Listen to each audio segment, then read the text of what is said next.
Saturday night of 2017 here in South Florida. Hard Rock Stadium has been home to the Hurricanes since 2008, and it's a bonus home game for Miami tonight. 7-0 here this season. They even did the Canes walk into the building. The Badgers are the visitors in every way. Wisconsin travels well. Buckle up for a top 10 showdown.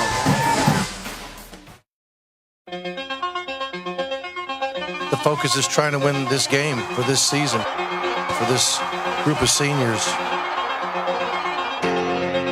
To me, it's all about this year. It's the last time that this team will be together.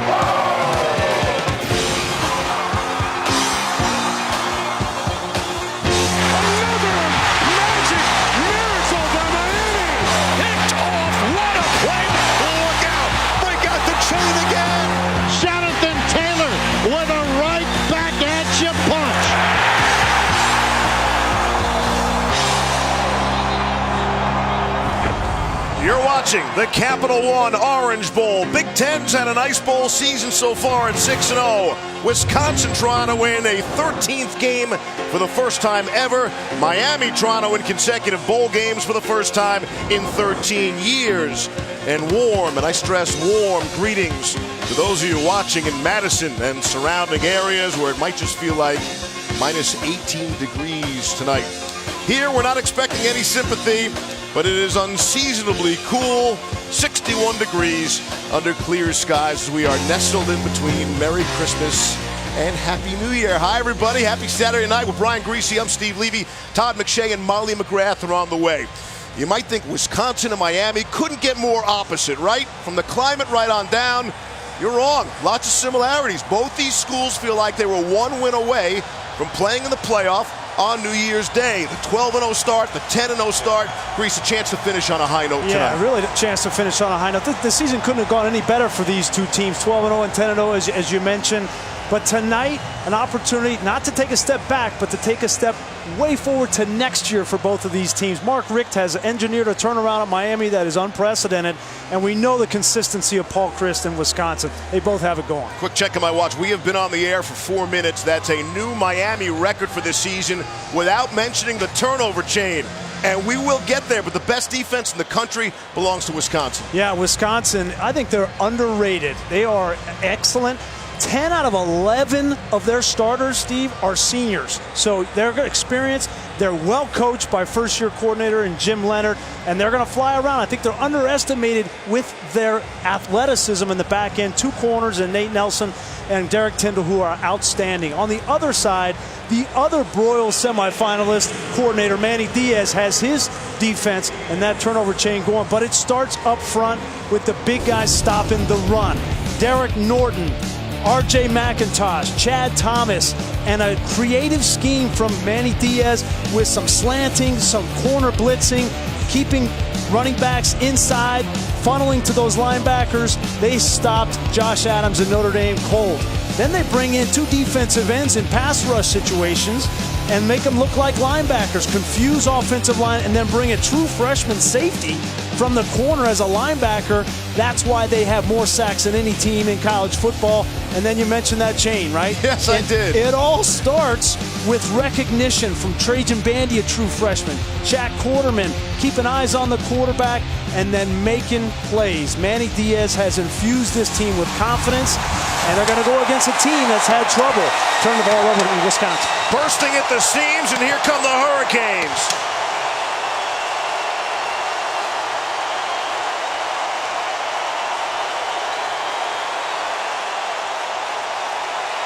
That Miami defense will be up against Jonathan Taylor. Came in 6th in the Heisman voting. Kickoff from Miami on the way, but first, a look inside Nissan's Heisman house.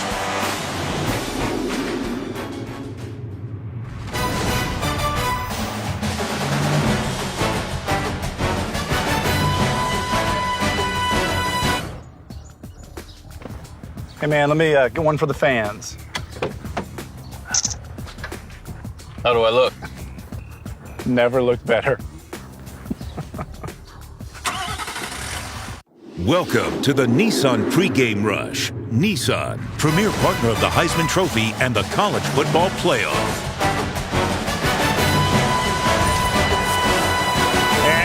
Badgers would show up in a big way. Here's 12-1 Wisconsin. 5-0 on the road this season. They are 13-1 in true road games under Paul Chryst. And this certainly, even though it's a bowl game, feels like a true road game. Their star is the running back, Jonathan Taylor. He needs 79 yards to set a freshman record for most yards in a single season. More on that from our pal, Todd McShay. And, he may be as smart as he is talented as a runner, a lot like your college experience, Levy. He's going to double major in physics and astrology. But on the field, he's done a great job this year as a freshman being patient behind a veteran offensive line. And I think he may be the quickest with the best mix of acceleration of all these great running backs we've seen with Wisconsin in recent years. Now, he's coming off a tough game against Ohio State. First time all year long he was held under 70 yards rushing. And tonight, he's facing a swarming Miami defense that's going to make him work for every inch he gets. McShay's just happy we didn't ask him about Sam Darnold, but we will. We will as the night progresses. I don't see physics for you, but astrology I might see. You stare off into space quite a bit. I want to see how it all works. What about the 18-year-old running back? Well, he's got to protect the football. That's the most important thing. Forget about the yards, the records. He's put the ball on the ground 5 times this season, and you know Miami's going to come after that ball. Yes, no question. Must be a big game. We've brought in reinforcements. Molly McGrath is on the field with head coach Mark Richt. Thank you, Steve. Coach Malik Rozier battled through a shoulder injury. What does your quarterback need to do to be successful tonight? Just do his job, make his reads, put it on the money. He's got reads in the run game and the pass game. Just get everybody where they're supposed to be, and then put it on the money. Your team is undefeated here at Hard Rock Stadium this season. It's already getting pretty loud. How will that be an advantage? Well, I hope it is. If we give him something to cheer about, it'll help. All right. Thank you, Coach. Good luck. Thank you. This has been the Nissan pregame rush. And we are set for some football. Miami in their 10th appearance playing in the Orange Bowl game. Wisconsin, their first. Let's listen in on the coin toss. It's heads. Miami's won the toss. I'm going to defer to the second half and kick that one. Okay, go ahead. Put your back. Well, you can just defer. You can just defer. Which you want to receive down there? Okay. Miami wins the toss and defers to the second half. Wisconsin will receive on this end. Good luck, gentlemen. Got a chance to meet Don Slesnick at the Orange Bowl luncheon yesterday. You thought the start would be more important for Miami than Wisconsin here. I really do. I just think, coming off the clunker that they laid at Pitt, and then they were really outclassed in the ACC championship game. And when you have your quarterback who's benched in the Pitt game, you wonder about the mentality. And so to come out in this game, it's critical for Miami to get a fast start, which has been their Achilles heel. They have not started games fast all year, and they've had to come back in second halves. I don't think they would want to do that in this situation against Wisconsin. Mentioned some of the similarities between the two, and of course there are a whole lot of differences beginning with that climate, but here you see the flip, as you would expect. 61 Florida players on Miami, only 8 for the Badgers, but those 8 play significant roles for Wisconsin. We'll get into that as the night progresses, too. 2 guys making their homecoming in that secondary for Wisconsin, and Dakota Dixon and Derek Tyndall. Will be certainly an emotional game for those 2. Miami has won the toss, and they have deferred. Wisconsin will receive. Derek Tyndall, you spoke of him. He is back to return the kick of Michael Bagley.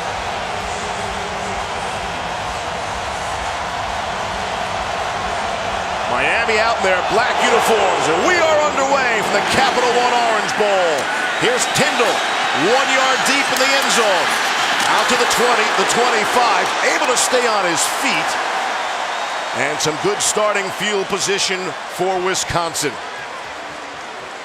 Some of the key positions you look at for Wisconsin, the quarterback and the running back, they have coughed up the football, and Miami lives on takeaways. Yeah, and this has been the story of both of these teams' seasons. Miami taking it away, and for those that aren't familiar, Wisconsin with their quarterback, Alex Hornibrook, 15 interceptions on the year. He has got to protect the football, especially early in this game, in a hostile environment in Hard Rock. From the 34, first down and 10. Hornibrook with Jonathan Taylor in the backfield. They fake it to Taylor. And Hornibrook will just airmail that one, throwing it away on first down. Hornibrook struggled in that Big Ten title game. Again, they came up just a drive short against Ohio State, falling 27-21. But he threw 2 tough interceptions in that game and did not manage a touchdown pass. I think both the quarterbacks in this game, Hornibrook and Malik Rozier, they understand that this is not going to be an easy game. These are 2 really good defenses. They're going to have to manage situations, protect the football, make the plays when they're there, third down and red zone, but protect the ball above all else. On second down and 10. Give it to A.J. Taylor. Trying to turn the corner. Maybe picks up one on the play. Michael Jackson the stop. Brings up a 3rd and long, and we get the Chick-fil-A impact players from Todd McShay. Yeah, the matchup to watch, I think, today is going to be Hornibrook, as you talked about, with the turnovers, not always seeing the field. He's got to keep an eye on number 4, safety Jaquan Johnson, who is a big-time playmaker, and they move him around a lot. He's great in run support, 85 tackles. He'll pick you off if you don't know where he is. 4 interceptions, 2 forced fumbles. This guy makes big plays. 3rd and 9. Hornibrook all by himself in the backfield. Troy Fumagalli is his solid tight end. He loves on 3rd down. Hornibrook will step up and throw, and it's caught by A.J. Taylor across midfield, and he's got first down yardage. First clutch throw is good for 18 yards. This is a great sign for Wisconsin. Watch the step up from Alex Hornibrook. Sees the lane, and then this anticipation between 2 linebackers to A.J. Taylor. That's as good as you can do it from the quarterback position, and a great start for Alex Hornibrook. Jonathan Taylor checks back in as they move the chains. Sort of ease some of the pressure out of the building a little bit. A lot of red in the building tonight here. A lot of Wisconsin red. As we mentioned, the Badgers do travel well. 3 tight ends in the game. Handoff, Jonathan Taylor, his first carry, he's got first down yardage, and then some. Ball comes out. We mentioned the fumble problem. Miami says they have it. Let's see. I think they're going to say that Taylor was down. Yeah, I think that line judge saw that he was down. Let's go back and take a look at it. There was Jaquan Johnson around the ball. Such a good playmaker at turning that football over and popping it out. And Jonathan Taylor, keep an eye on him. His great run initially, well blocked up front. This will be a great angle. The previous play is under further review. It's a good call by the officials on the field, but still, that's not a good sign for Jonathan Taylor. Because now he's thinking about it. Well, he should have been thinking about it before the game started. Now I think he might be worried about it. Matt Leffler is our referee. It's an SEC officiating crew. It's like D. Delaney jumped on it for Miami. You know, they can't wait to bust out that turnover chain. I think his right knee and elbow were down. Bill Lamonier is with us here today. You think we need Bill at this point? Or do you think we got this one covered, Grease? All right. Here's Bill, our rules expert. Let's get this out of the way early. What do you got, Bill? We got some great shots here. Replay's going to have no problems confirming the call on the field. We've got an elbow that's down, a leg that's down. Then the ball pops out. Good call by the officials on the field. It'll be a good call by replay. All right. Good to have Bill with us, as always. But there's so much talk about the fumbling from the young running back who won't turn 19 until next month. It's got to be in his mind. They preach ball security in the month leading up to this game, and then boom on the opening drive. After he had a good gain of 14. I thought there was an interesting quote from Ron Dane, who said that, you know, sometimes he'll get in this open field and think he has a big play, and he gets excited, and then he starts to swing the ball a little bit. But you always have to have that ball high and tight. Is that ball coming out before the knee hits? After review, it was a fumble recovered by Miami. The ball will be put at the 30.5. First down Miami. Wow. And you know what that means? It's turnover chain time, people. There it is. The Cuban link.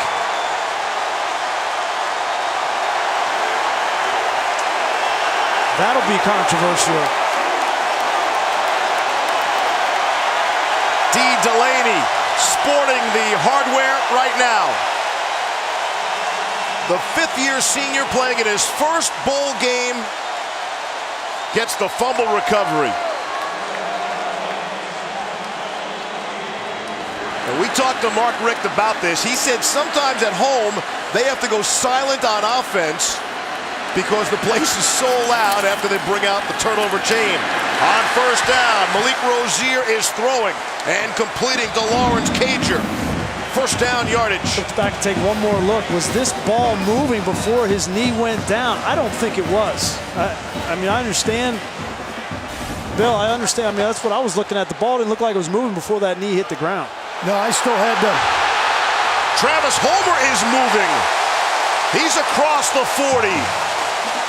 Go ahead, Bill. I still had the ball in control when that knee went down. Then the ball popped forward from there. So I was surprised, too, by the replay reversal. Gain of 20 on the play. Restore that turnover away.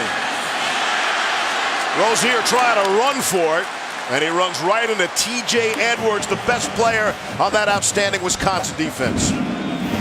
Well, what a great opportunity here for Malik Rozier. You know, you get the turnover, first possession of the game. You get the momentum. And coming into this game, we were wondering about Malik Rozier and his confidence right after the last two times out had been brutal for him. And a great start now in plus territory at the 37. Wondering about his confidence and his shoulder. On 2nd and 9, handoff, it's Travis Homer. They push back to see where they spot him, maybe for a loss on the play. Garrett Dooley was the first man there, down to Molly. Well, Steve, before the game, I talked to Malik Rozier about his throwing shoulder. He told me this is the best it's felt all season. He's in no pain, had no extra treatment before this game. He said he needed those 3 weeks to get as much rest as possible. And before he felt like he was forcing some balls, had to put all his strength behind it. But now he said it feels effortless. His passes have more zip to them. Watch for some of that zip right here on 3rd down and 8.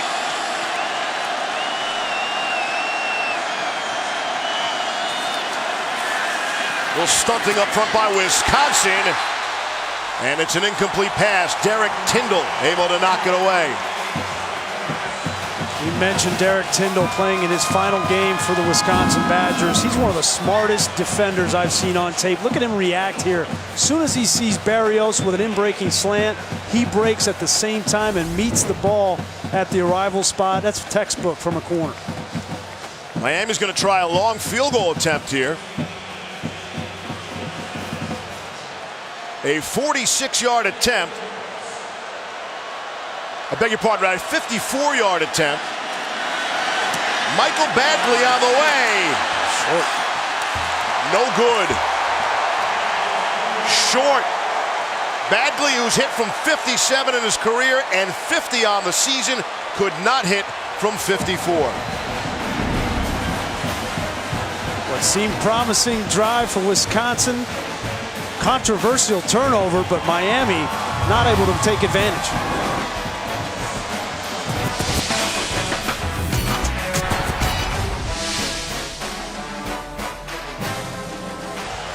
This was the story coming in, and it's the story early on. Wisconsin coughing up the football, and Miami taking advantage, although they couldn't get any points out of the deal. Yeah, and now Jonathan Taylor's need to settle down a little bit. Even though I think it was a bad call, it's still the ball's on the ground. The ball should never come out of a running back's hands, whether you're down or not, but he's got to protect the football. His first carry will be interesting. Hey, look at there, it's a tight end, Grease. Love him there, Wisconsin. Austin Ramish, big part of their running game. And it's Taylor running behind Ramish and able to turn the corner. And he'll hang on to the football as he's banged out of bounds by Jaquan Johnson after the first down yardage. You mentioned Austin Ramish, one of my favorite players on this Wisconsin team. Here he is, number 20, coming in your living room, getting the block on the strong safety, Sheldrick Redwine. You want to find out where the football goes and where Jonathan Taylor going to go. You might want to just follow number 20 in white. He'll take you to the ball. 2 carries so far for Taylor for 31 yards. We told you he needs 79 to set the all-time single-season record for a freshman.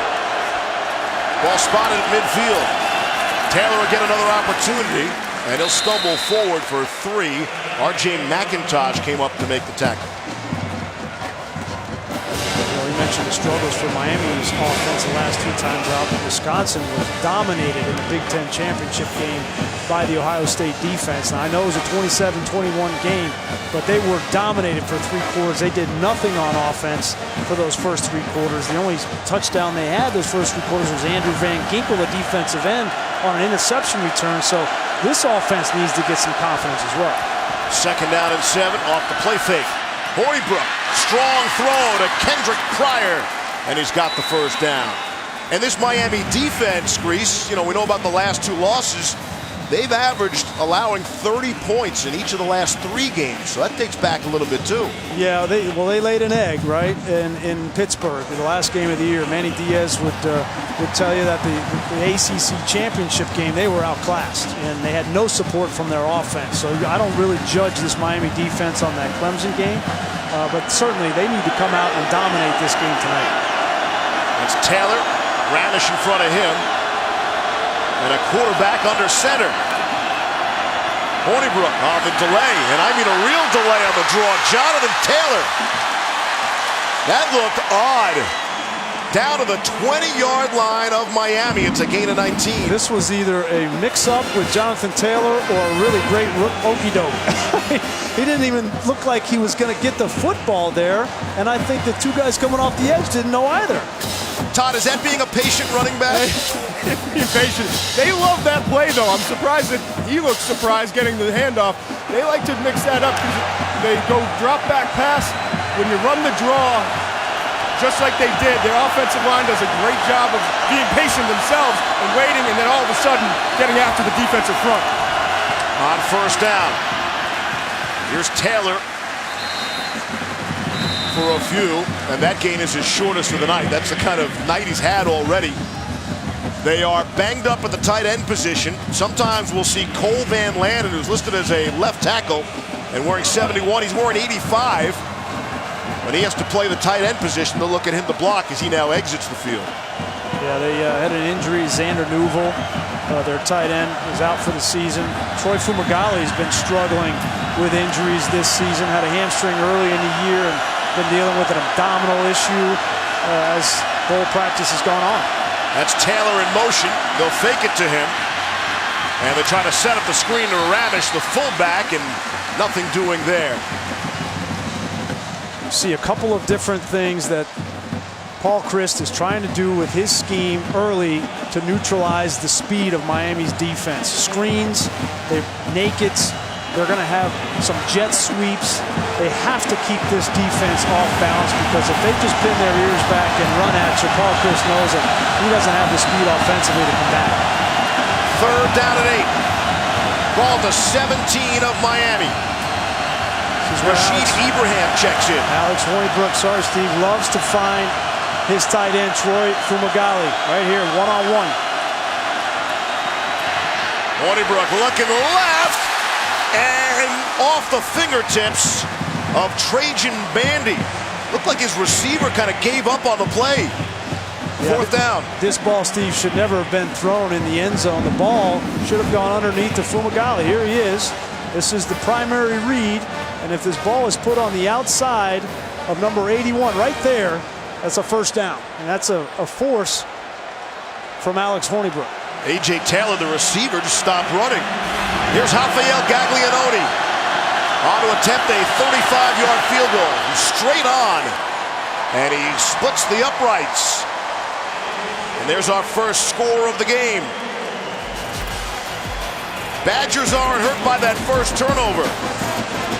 7:58 to go in the first. They lead 3-0.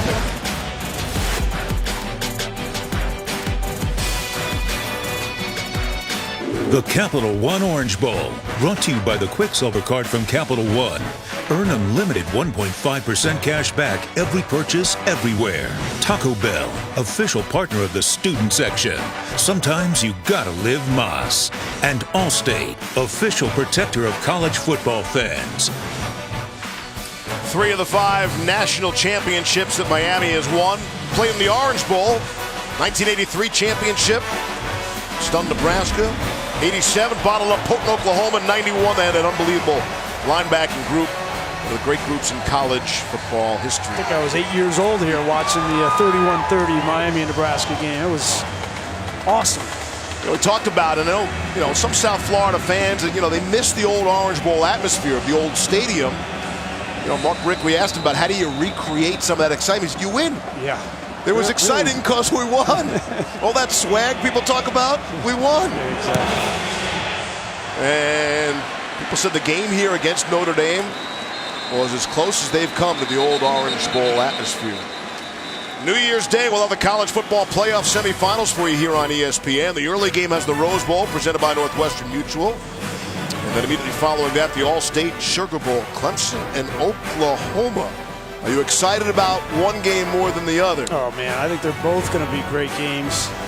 But that defense for Georgia against Baker Mayfield, right? You see there's one outlier here, right? And it's that Oklahoma defense. Mike Stoops, their defensive coordinator. He hasn't been able to sleep for a month thinking about Nick Chubb, Sony Michel, DeAndre Swift, how he's going to stop those guys. He's thinking about that 52 next to his name. He's hoping there's not 52 points on the board. Bring that down. Hey, they might score 53 to win. First down and 10. Here's Miami trailing 3-0. Rozier will take off and have the first down. Effective running the football. He's out across the 40-yard line. I think this is a big key for Miami offensively in this game. The feet of Malik Rozier, whether it's a designed run or whether it's just like this, if you're not comfortable with it down the field, pull it down and use your feet. Rozier to throw out to DJ Dallas. Down the sideline, DJ Dallas, the true freshman. Able to rip off the big gain. Trell Jamerson knocked him out. See, DJ Dallas stepped out on the sideline. Just not enough speed from TJ Edwards. No, he didn't. He was inbounds. And that's good for 22. One of the advantages that Miami has are some of their players on the outside on the offense have more speed than the linebackers of Wisconsin. When you get a TJ Edwards or Leon Jacobs, Ryan Conley out in space on DJ Dallas or Jeff Thomas, Mike Harley, they're speedsters. That's a matchup in Miami's favor. You don't see a ton of tempo from Miami's offense, but that may be a ploy that they use. We saw that in the last couple of plays. If you've got more speed, let's run more plays and let's try to wear these guys down. Yeah, Todd, I was talking with Mark Rick yesterday and asking him about his first 15 play calls, and he really wanted to get the tempo going faster, early. I think it's a great strategy because they've been such slow starters. Get some high percentage passes from Malik Rozier, get his confidence going, let him run the ball a little bit with his feet. I think it's the right strategy. That was Derek Tyndall leaving the field for Wisconsin. Might have heard a groan from the crowd. Tyndall has more than 70 family members here in attendance. It's Dante Carrier-Williams will be his backup. Hopefully Tyndall's back out. Nick Nelson moves over to play Tyndall's side on first down and 10 into Wisconsin territory. And on first down, here's DJ Dallas. Leon Jacobs made the tackle. The thing this tempo and throwing the ball on the perimeter in space will do to a defense is tire out those guys in the middle. Alec James, Connor Sheehy, Olive Songapolu, the three guys in defensive line for Wisconsin, got to be in shape. Second down and 7. Rozier trying to pick up the first down. He breaks free. And another big game for Malik Rozier. Down to the 25-yard line. When Leon Jacobs stepped on the field tonight, that was significant. He's playing in his 59th college football game. That's the most games played by anyone in FBS history. On first down and 10. Good crashing going on down there. And Dallas leading with his helmet and shoulder pads. Very close to another first down. Give some credit early on, too, to this Miami offensive line. They have been kind of the weak link on this Miami team, much maligned outside of their left tackle, McDermott, but they're coming off the football. They are up to the challenge of this blue-collar, physical front seven of Wisconsin. Tyndall is back in there. 25 and white, second and 2. On the ground. Travis Homer cutting inside the 10. And he'll push his way down to the 15, or rather the 5-yard line. First and goal upcoming.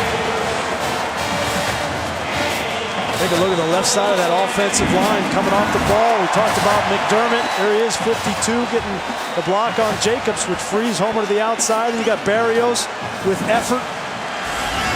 He's up a first and goal. Just outside the 5. 3 receivers top of your screen. That's Homer next to Rozier. Gives it to him. Inside handoff. Inside the end zone for the touchdown. Travis Homer for Miami. The Hurricanes are on the board.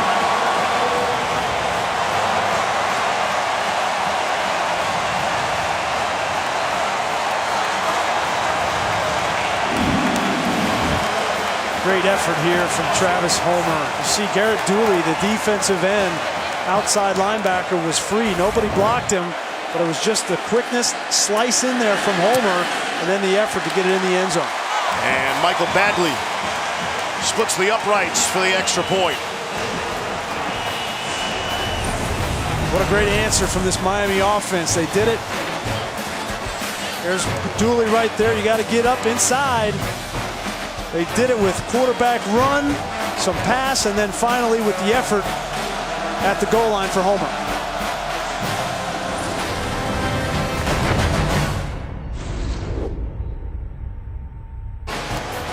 Aerial coverage provided by Goodyear. When Mother Nature blitzes, you'll need the very best traction on and off the field. You'll need weather-ready Goodyear, more driven.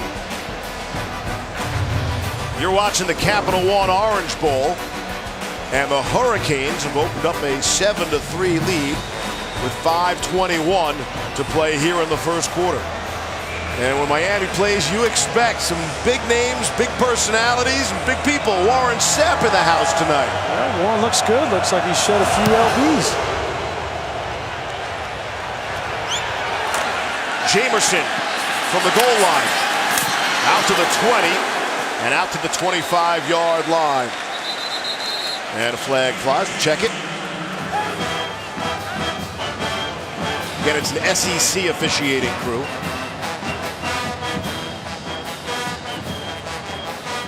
This could be the traditional block in the back. Let's see. Holding offense, return team, number 45. 10-yard penalty, first down. So the not-so-traditional holding. Yeah. This Miami defense, Steve, has gotten off to a hot start. You can't run the ball horizontal on these guys. They're just too fast, and they hustle too much. Look at this, 8, 9 guys around the football.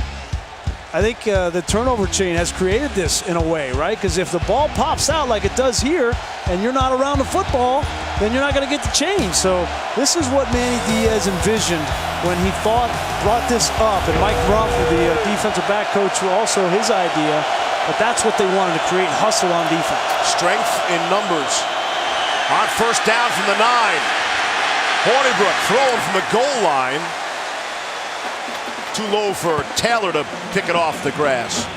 So, Todd, I'm interested because that's the third naked that we've seen from Wisconsin offense already in the first quarter, and there's been nothing there.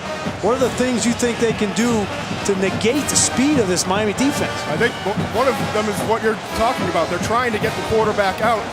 This speed is very obvious early on. I think Wisconsin up front does a great job of communicating in pass protection, but sometimes you notice on tape, and we're seeing here tonight, they get overmatched a little bit by speed, so they're going to have to continue to try different things. Second down and 10 from the 9. Give it to Taylor. He's stuffed after a 1-yard gain. Jaquan Johnson made the stop. To bring up a third and long. One of the things I noticed that jumped off the tape when I put Wisconsin's offense on, there's a huge tendency to run the football when 23's in the game. For obvious reasons, I get that. He's a true freshman. He's not great in pass protection or catching the ball in the backfield. So that's something that Paul Chryst has to combat because Manny Diaz knows when he's in the game, they're running it. 6 defensive backs in for Miami on third down and 9. Hornibrook out to screen it to Rashid Ibrahim. Football comes out. Referee nearly gets knocked over. Zach McLeod able to put the lick on. Great job with eye discipline there from McLeod. He wasn't fooled at all. You know, a lot of times when they bring in a different back, as you said, Greasy, they will pass and they'll keep that back in for protection. But he kept his eyes in the backfield, made his read, and that allowed him to get there in a hurry. And that was Ibrahim who replaced Taylor on 3rd and long. Yeah, he's been their 3rd down back predominantly, and for that reason, because Jonathan Taylor, it's no fault of his own. He's just young. He doesn't know all the pass protections and adjustments. That's why Ibrahim's in there. Here's Anthony Lottie from his end zone, trying to blast it away. Braxton Berrios will let it bounce. And so Miami will take over with excellent field position after just a 39-yard punt. Hurricanes football. They'll start in Wisconsin territory, already with a 7-3 lead and looking for more.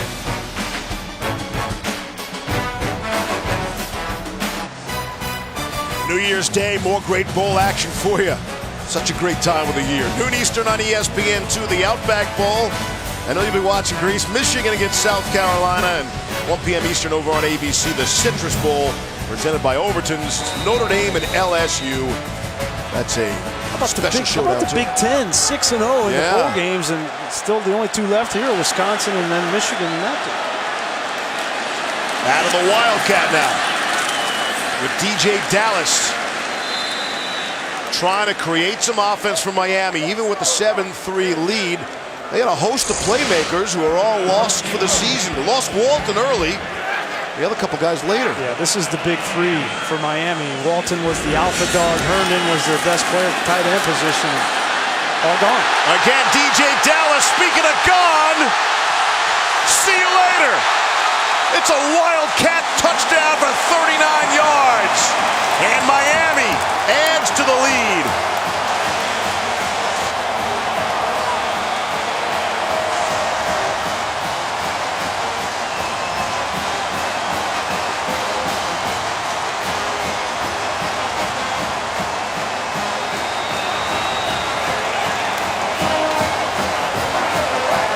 Hurricanes taking advantage of the short field off what was just a 39-yard punt.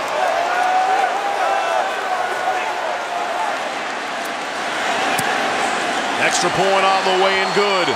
It's 14 points in 2.5 minutes for the Canes. Right, and Miami came into this game only scoring 1 touchdown in the first quarter in the last 9 games. And now they've scored 2 already. Take a look here at the outside. This is Dooley. He's going to come inside. Connolly's going to come to the outside and miss the tackle. And then Jamerson, the safety, misses another tackle.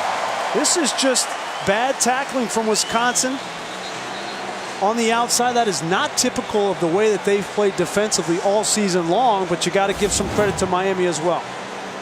And now we'll see how Wisconsin stays in this game. That is Jack Sitchie, the 5th-year senior.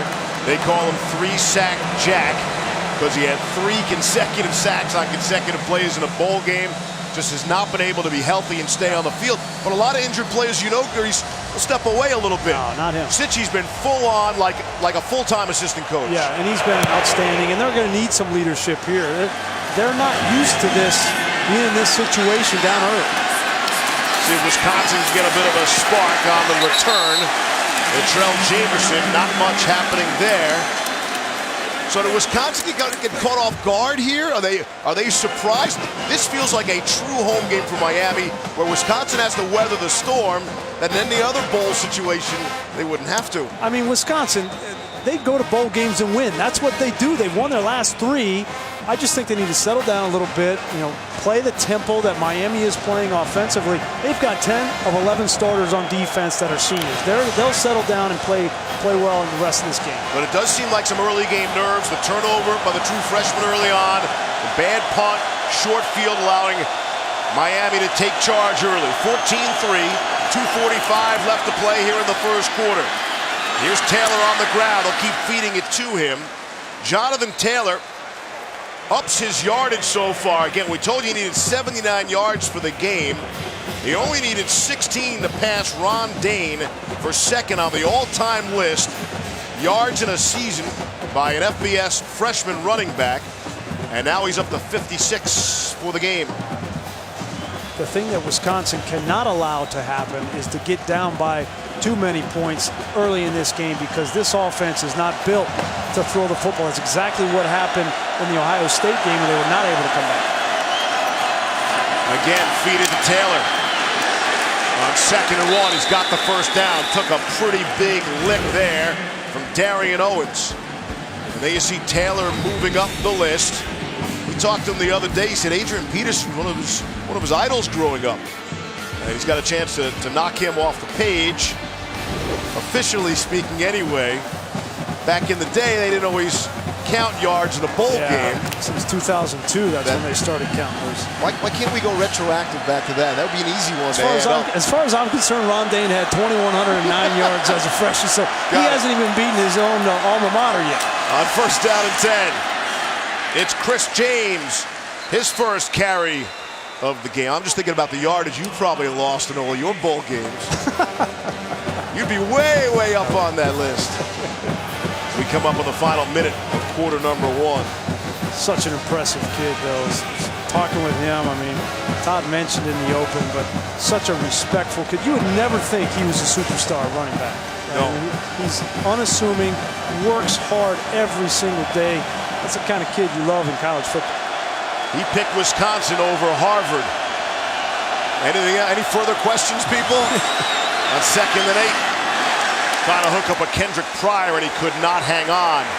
Going to bring up a 3rd down and 8. And this is really the spot Wisconsin wants to stay out of. Although Wisconsin was excellent in 3rd down conversions on the season, number 3 in the country. Miami surprisingly struggled on 3rd down defense, pretty much halfway ranked in the country in the 60s. Hornibrook so far just 3 of 8. For 23 yards. Manny Diaz, the defensive coordinator for Miami, really surprised me. He said, the thing I'm most worried about, not the run game for Wisconsin, the 3rd and long. They're 16th in the country in 3rd and 7+ yards. And you wouldn't think, because so much of their offense is based off the play action and the run, but they've been very successful in these situations. One to snap it. They just got it away, or did they? So loud in here you can't hear it. I think they got a timeout before the play clock expired.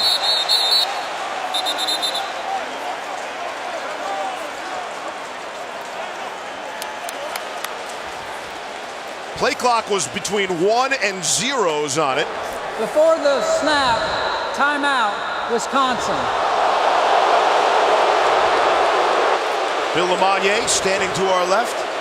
Anytime you have that situation where it's just about hitting 0, timeout, and a coach is asking for a timeout, you will always grant the timeout and burn the timeout over the delay game. Center judge was shutting that down pretty quick, and people just didn't react with the noise. See the play clock here. Tell you what, it didn't help Alex Hornibrook out very much. He still got hit and pounded to the ground by 2 guys, and looked like Garvin and Trent Harris. Thank you. Or no, sorry, Joe Jackson. They got down and got him on the ground, a little extra, ripping the ball out. It's a free shot. I just mentioned how good they are on 3rd and longs. The reason that he's concerned, Manny Diaz, is because of basically the jump ball, the late separation. He's not worried about these Wisconsin receivers, tight end, running away from their defensive backs, but when the ball's in the air, they do an excellent job, including Troy Fumagalli at the tight end position, probably especially. And that ball is up in the air, late separation, and making a play. 6 of those defensive backs are in now on 3rd down and 8. Hornibrook in all sorts of trouble, able to escape. Flag flies now, and what a catch! Kendrick Pryor with what looked like excellent coverage will check the penalty marker. If it stands, it's good for 27 on 3rd and 8.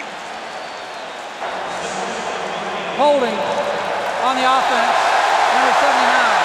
10-yard penalty, play, 3rd down. It's David Edwards. Take a look going up against Trent Harris, the leading sack man for Miami, and that's a good call. He had the arm around his neck.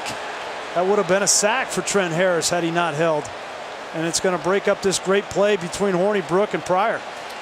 Edwards is one of those 3 All-Americans on that offensive line for Wisconsin. That was a great job by Trent Harris, using his hands, knocking down that arm bar from Edwards. Edwards is a very talented player, but he's still just a redshirt sophomore. He got beat on that play. Harris had a team-high 8.5 sacks, tied for second most, and the ACC was looking for one more there. Might as well have gotten it. Now it's 3rd and 17. 20 seconds left in the quarter. Hornibrook under pressure, and he'll throw it away.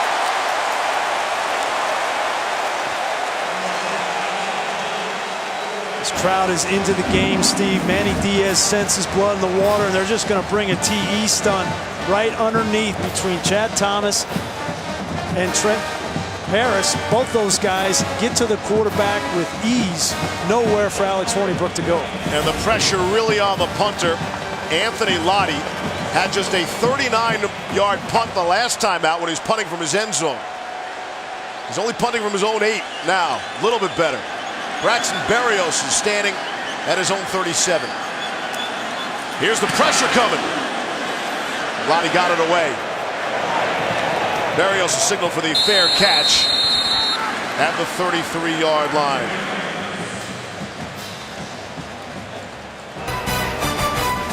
More great action on New Year's Day. The Chick-fil-A Peach Bowl.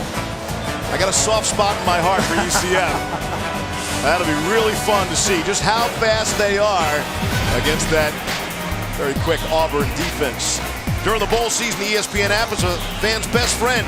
Stream every ESPN and ABC bowl game live at home or on the go. Get access to live scores and news from anywhere. Download the ESPN app now. Got to give tons of credit to Scott Frost, too. A man of his word, said he was going to stick it through with UCF. You can tell he loved those kids, and for him to do double duty now at Nebraska and coming back and coach, I think that's awesome, Scott. Fascinating dynamic with that coach sticking around to coach the bowl game. Here's Travis Homer. He's going to be shut down by Ryan Connolly and Leon Jacobs. And that's how quarter number 1 comes to an end. There's a flag down and an injured player down. That's Jacobs for Wisconsin. We told you, playing in his 59th game. Most in FBS history.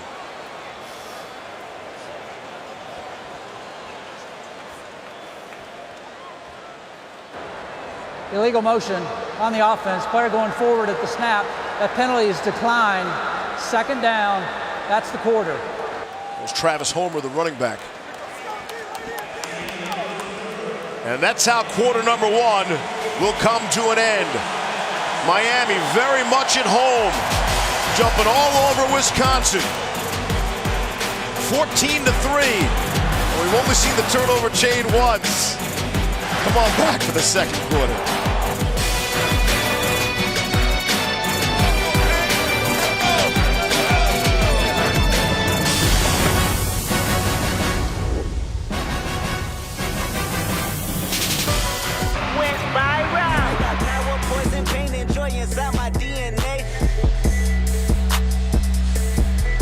Steve Levy, Brian Greasy, Todd McShay, and Molly McGrath adding some class to your faithful trio as we bring you 2nd quarter action. The Capital One Orange Bowl here in Miami. 14-3, the Hurricanes lead, and looking for more. Ball is batted up and caught. Andrew Van Ginkel comes up with a turnover, and that's exactly what the Badgers needed on the first play of the 2nd quarter. There won't be a turnover chain on the Wisconsin side. Malik Rozier is trying to slip this ball to Braxton Berrios on a wide receiver screen. You're going to see him come right into your screen. It's just great athleticism from Andrew Van Ginkel. He did the same thing in the Big Ten championship game to J.T. Barrett and returned it for a touchdown. He forced another fumble in that game. He single-handedly kept them in that football game, and he's given his offense a great starting spot here in this one. And he's been getting more and more playing time as the season progressed. You know how he kind of made his name? He leads the team in kickoff tackles, covering kicks. Great special teams player, too. And we'll see what that leads to on 1st down and 10 from just outside the 20. Hornibrook doesn't feel the back pressure and throws to the sideline and completes to Austin Ramish. It's a short gain, but they'll take it. You know, just going back to Van Ginkel, this team, they lost T.J. Watt and Vince Beagle off of last year's team, and they were searching for guys that were going to replace. They moved Leon Jacobs from the inside to the outside, but then they went out and got Andrew Van Ginkel from a community college in Iowa Western, and he's come in and had a huge impact on this defense in his first year. 2nd down and 8 at the 21 of Miami. Taylor not in there. It's Chris James. Stopped by Darian Owens, and here's Molly. Steve, this Wisconsin team is fired up after that last play by Van Ginkel. A teammate of his even went up to him and put a towel around his neck like it was the turnover chain. Jack Stitchie then said to him, "Now that's our identity. That's how I need you guys to play." You know, the poor Wisconsin kids have been asked all week, how come you guys don't have anything? What would you do for a turnover chain? And somebody suggested, you know, a cheese plate or something. Not as cool as a turnover chain. 3rd down and 7. Ibrahim is in to get a chip. Trying to go back shoulder throw, and it's caught. It's Danny Davis, and they're going to give him the touchdown. The true freshman, Danny Davis, on the receiving end. And Wisconsin strikes quickly after the turnover. Great location on this throw and just outstanding concentration from Danny Davis. That's right over top of D. Delaney, who started this football game in place of Malik Young, the starter for the Hurricanes all season long. They felt like Delaney was a bigger corner, gave him more opportunity to play against a physical team, but he gets beat by Danny Davis for the touchdown. They're going to look at this a few hundred times, I think. It's only a slight exaggeration. We'll check it again.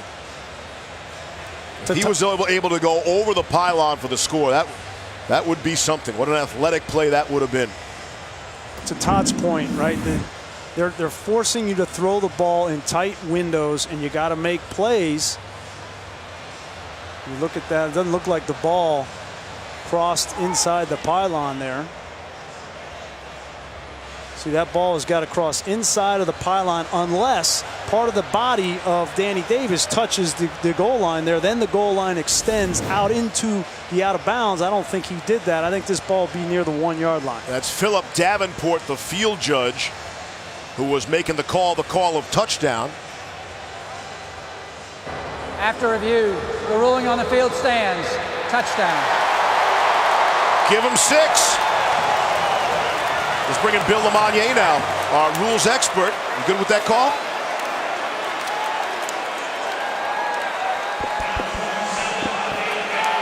The situation we have here, he's got to get the ball over or inside the pylon. Right. The angles we have, replay says the play stands as called.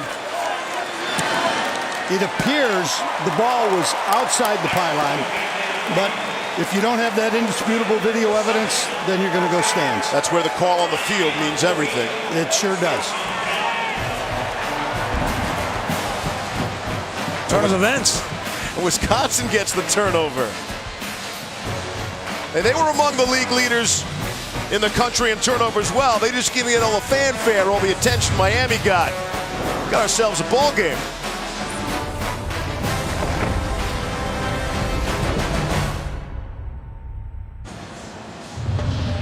You're watching the Capital One Orange Bowl, and things have tightened up in South Florida. 14-10 after the Wisconsin touchdown stands.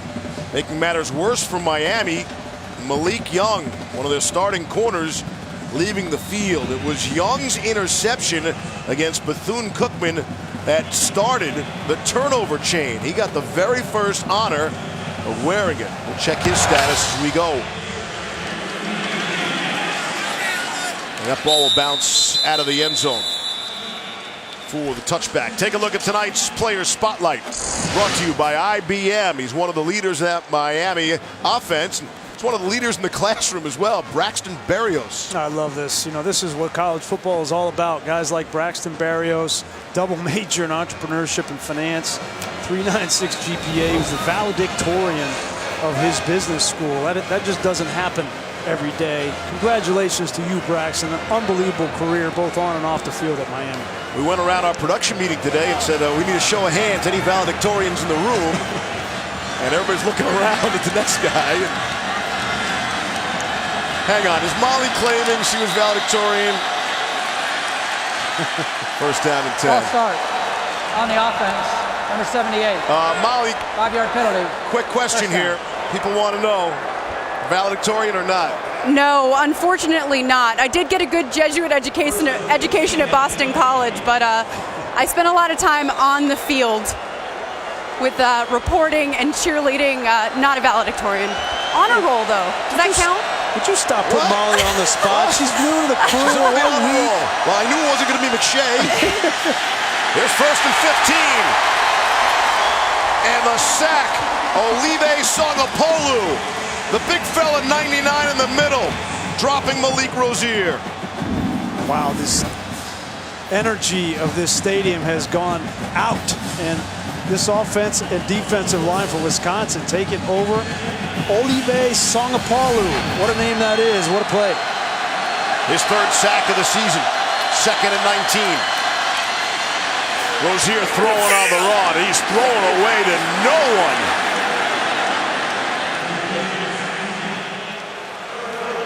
College football anymore, Steve, is so much about momentum. Who can take momentum back? And it's these kinds of plays, these kind of energy from Songapolu, and now brings up a 3rd and 19 where Wisconsin and these rushers can tee off from the outside. Songapolu will take a breather. Here's 3rd and 19.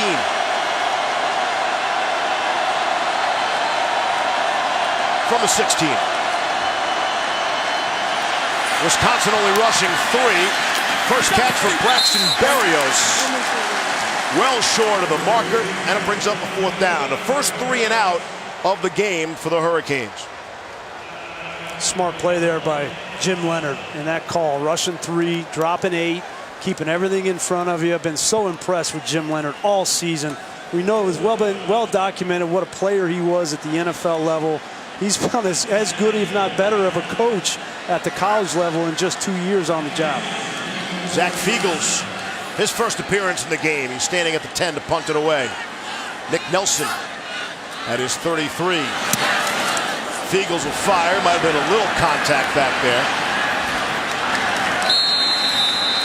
And a fair catch. We opened the night talking about the similarities between these two teams. And, of course, Miami opened up the season 10-0. There was all the talk. Miami is back. The U, they're back. And it really came after the Virginia Tech game into that Notre Dame game. And then this was the stinker the day after Thanksgiving in Pittsburgh. It was such a hot start. I just think that once they got to that Pitt week, some of the immaturity of this team showed up. And Mark Richt has done an unbelievable job turning this program around in 2 short years. But you can't build maturity overnight. And I think that lesson at Pitt is going to go a long way for him as he continues to build this program back. Wisconsin trailing by 4 on 1st down and 10. Jonathan Taylor out just shy of the 35. I think some people wondered, are these two teams going to show up to play? Do they want it, even though they're coming off of disappointing ends to the season? Listen, for Miami, it's been 15 years since they had a double-digit winning season. And for Wisconsin, if they win this game, it'll be the first time in school history that they get 13 wins. So we're seeing on the field two teams that are motivated to play. 2nd down and 5. After all, it's the Orange Bowl. A whole lot of cachet goes with that. Here's Taylor on the ground. And he has the 1st down yardage. I mentioned whether Miami is back or not, and talking with Coach Richt about that. He said, everybody has a different definition. Coach Richt said his definition of Miami being back would be competing for a championship on a regular basis. And he said, look, we were right there this year. but that last game showed us just how far we have to go. I completely agree with him, right? All the talk about Miami being back, I think it was completely premature, right? This Miami is different, okay? And they always will be different. They win national championships here, and that will always be the standard. And that's coming from a South Florida kid, knows of what he speaks. A.J. Taylor on the receiving end. Jonathan Taylor, congratulations. Needed 79 yards, and he's got it. Number one, officially speaking, most single-season rushing yards by a freshman in FBS history, and even better for him, he gets to pass one of the guys he grew up idolizing in Adrian Peterson. It's been a special year for that young man, and came into this season at Wisconsin as a true freshman, thought he might be the fourth-string running back. Here's Garrett Broshek, his first carry. Jaquan Johnson came up to make the stop. I thought it was interesting, you know, he went down to on the awards circuit. He went to go see if he was going to win the Doak Walker, and it was between him and Saquon Barkley and Bryce Love, and he said, I was just honored to be there. Yeah. And finished sixth in the Heisman voting. Yeah, I mean, it's number. And his running back coach learned a lesson. John Settle. He said, the lesson I learned is never put limits on your players. So I thought he was just going to be a freshman. He turned out to be unbelievable. Here's 3rd down and 2. Give it to the first man through. It's the fullback Ramish, and he has the first down yardage. We asked Paul Christ, you know, if he knew right away about Jonathan Taylor, would he be great right away? And Christ said, I want to get this quote right, he said, hell no, I believe is the exact wording. Knew he had the potential for somebody special there, but could not have known so early on he would have this record-breaking season. What's really scary is that he is a true freshman, and he still has a lot of room to grow, running the ball, but also, as we mentioned, catching the ball out of the backfield and in pass pro. And I don't think he needs football. I think that kid can do anything he wants in the world. He'll be 19 next month. Here's Taylor. He'll be dropped for a loss back at midfield by Michael Pinckney. Pinckney, one of those players who flies around in that Miami defense. It's a nice play by Pinckney, because when you're one-on-one with Jonathan Taylor, it's not a guarantee you're going to get him on the ground. He breaks a lot of tackles, and that's surefire there from Pinckney. This linebacking crew for Miami between Quarterman, Pinckney, and McLeod, all true sophomores, have been outstanding for this defense. That Taylor loss brings him down to 77 yards. New life for Adrian Peterson. Easy completion to A.J. Taylor. He'll be just short of the marker, bring up a 3rd down and short. Now, I noticed that Miami defensively is playing a little bit more zone. That was a zone there on 2nd and long, and it was great recognition from Hornibrook. Saw the zone, saw his receiver set up in the zone, got it to him on time, and brings up a 3rd and short. Miami, I have no reason understanding why they wouldn't just play man-to-man coverage the whole game. Yeah, they're down Malik Young right now. That's something to watch for. 3rd down and 1. Give it to Ramish, the fullback again. This is so foreign to everybody we've seen all season, Grease. Not just having a fullback, but playing him and giving him the football. You need a fullback, but you also need a great block here on the 2nd level from this offensive line. Watch them take the defensive tackle and just deposit him into the linebacker. You have no chance to stop that play when you get that kind of push up front. Ramish, the 5th-year senior out of Land O'Lakes, Wisconsin.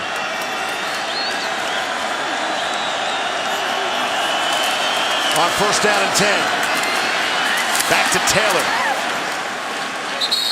Stumbles forward for 4. 7.5 to go here in the half. I think it'll be interesting to keep an eye on the depth of this defensive line, or lack thereof, for Miami. They've been rotating their linebackers, having different guys come in on and off the field, but not as much along the defensive front. And as the game goes on and Wisconsin continues to run the football, they may be able to start to impose their will a little bit more.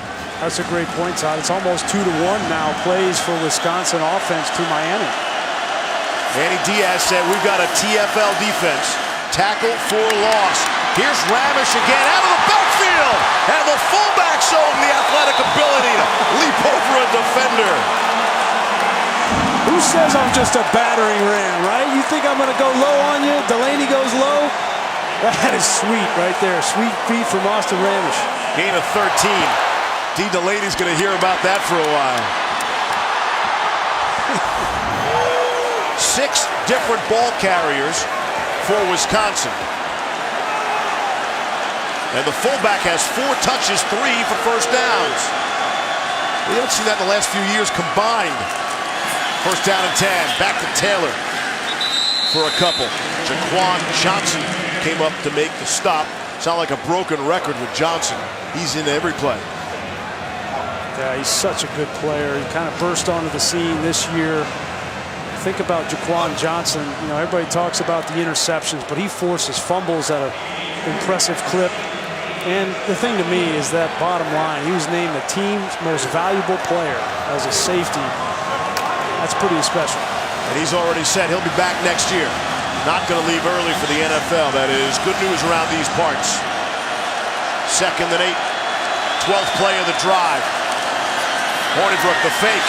And the throw. Back shoulder. It's A.J. Taylor. Touchdown. Wisconsin. He beats Sheldon Redwine for the score.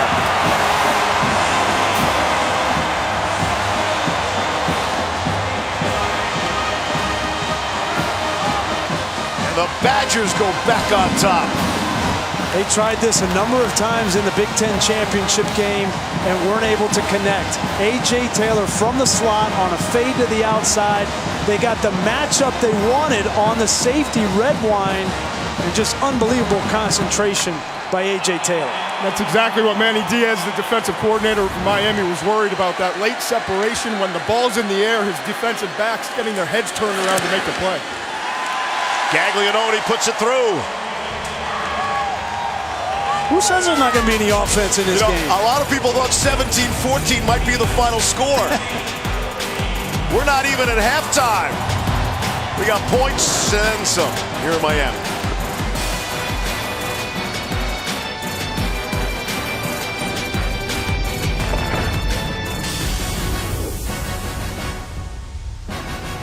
The Capital One Orange Bowl, brought to you by Nissan, premier partner of the Heisman Trophy. Chick-fil-A, party season is Chick-fil-A catering season. Order now. Northwestern Mutual, spend your life living. And AT&T. Is that your pal Tommy there at the end? Yeah. Young Tom Brady. And Jason Kapsner there. The Orange Bowl's had some memorable moments throughout history. You saw in 2000, Michigan erasing a pair of 14-point deficits to win a thriller in overtime against Alabama. Hornibrook went 6 for 6 on that drive. 6 for 6. 68 yards and the touchdown. And that was the time-consuming drive. Took 6.5 minutes off the clock. 12 plays for the score.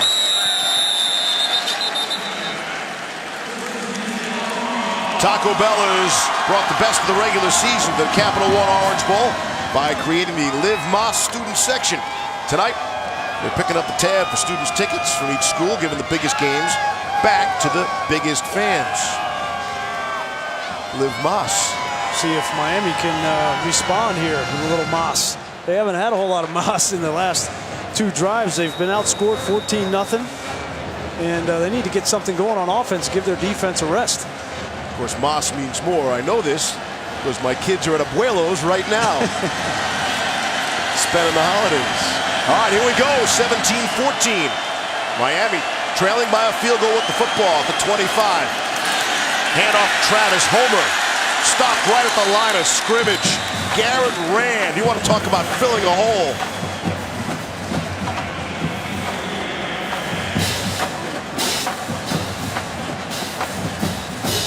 Five and a half to play here in the first half.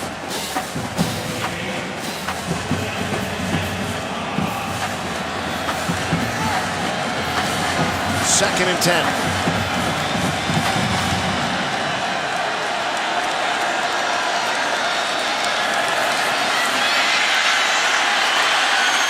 Rozier able to complete, and then it's knocked away Dale Harris had it, and then he lost it. Dakota Dixon made the stop. I mentioned Garrett Rand. He, along with Chikwe Obasi, they won a little deep-sea fishing exhibition. This lasted about 40 minutes. That's a 450-pound hammerhead shark. Wow. Now, they were in international waters, so they tagged it and then threw it back. It took them 5 minutes to get it in? Some of those guys at the time of their life. That's awesome. They come down here and able to do that. I mean, kids from Wisconsin catching a hammerhead shark in the Atlantic Ocean. Good for them. And that is the bowl experience. Miami's lost 9 yards on their last 7 plays. And it's Rozier in all sorts of trouble. It's Van Ginkel again. He had the big interception, and Van Ginkel is there to make another big play on defense. Great design here on 3rd down from Jim Leonard. Here's Van Ginkel way over here. There's going to be a huge lane, Steve, but Van Ginkel is going to fill, and he's the one that makes the tackle on Rozier. This would have been a big gainer, but the design by Jim Leonard, perfectly executed by Van Ginkel, who's playing his butt off. So that Leonard defense, the last 3 drives have all led to losing yardage. Nick Nelson is standing at his 32. And Fiegels from his 9. Got some pressure from the left side. Fiegels able to get it away. Back at the 28 is Nelson now. And he'll take a couple of big hits. It's a 49-yard punt. Van Ginkel's been the story for defense in Wisconsin. The loss there, he had the pick earlier that led to the score. Badgers by 3.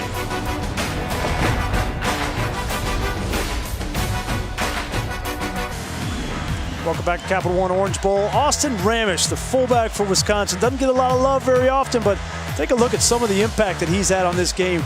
Blocking for Jonathan Taylor, that's job number 1, and he does it very, very well. Springing to the outside on back-to-back plays. He's also converted catching the football out of the backfield with a little bit of pizzazz, Steve, going high over the defender, and he's also had 2 rushes to convert 3rd and shorts on that last drive. And on 1st down, it's Taylor trying to follow the block of Ramish. And so people are going to see that highlight package you just showed. You know, why don't more schools go with a tight end? Well, or tight end slash fullback, you know. I mean, a fullback, I beg your pardon, yes. Yeah, it's part of this offense because a lot of teams run the spread, and spreads don't have fullbacks like this. So it's kind of a bygone era for fullbacks, but I'll tell you what, in the NFL they still use him, yep. and if he gets an opportunity, he can catch the ball and protect the passer, and he'll have an opportunity. 2nd down and 8. Again, it's Taylor for a yard. Brings up 3rd down. Trent Harris made the tackle. It's a great opportunity for Wisconsin to really take control of this game. I mean, they've scored on their last 2 possessions. Last drive was 12 plays, 71-yard touchdown. If they can suck the life out of the clock here in this 2nd quarter and put more points on the board before halftime, they can really take control. And again, Hornibrook was hot on that last drive, 6 for 6 on that 12-play touchdown drive. Last time out. Tight man-to-man coverage. Here's 3rd down and 7. Hornibrook able to complete to A.J. Taylor. And you see the disappointment from Trajan Bandy. 1st down, clutch throw and catch, gain of 10. A.J. Taylor has been growing up in front of our eyes this season. You know, Quintez Cephas was their go-to wide receiver. He got hurt in the Indiana game in early October, and they really needed some wide receivers to step up. It's been Taylor, and it's been true freshman Danny Davis, who already has a touchdown in this game. Those 2 guys have really stepped up for Alex Hornibrook. Jazz Peavy left the team. Adam Krumholtz is injured. Finn at wide receiver. Hornibrook looking down the field and trying to hook up with Kyle Peniston, the tight end. And there is a flag. I think they're going to get Miami for being offsides. Offside on the defense, number 7. 5-yard penalty. Remains 1st down.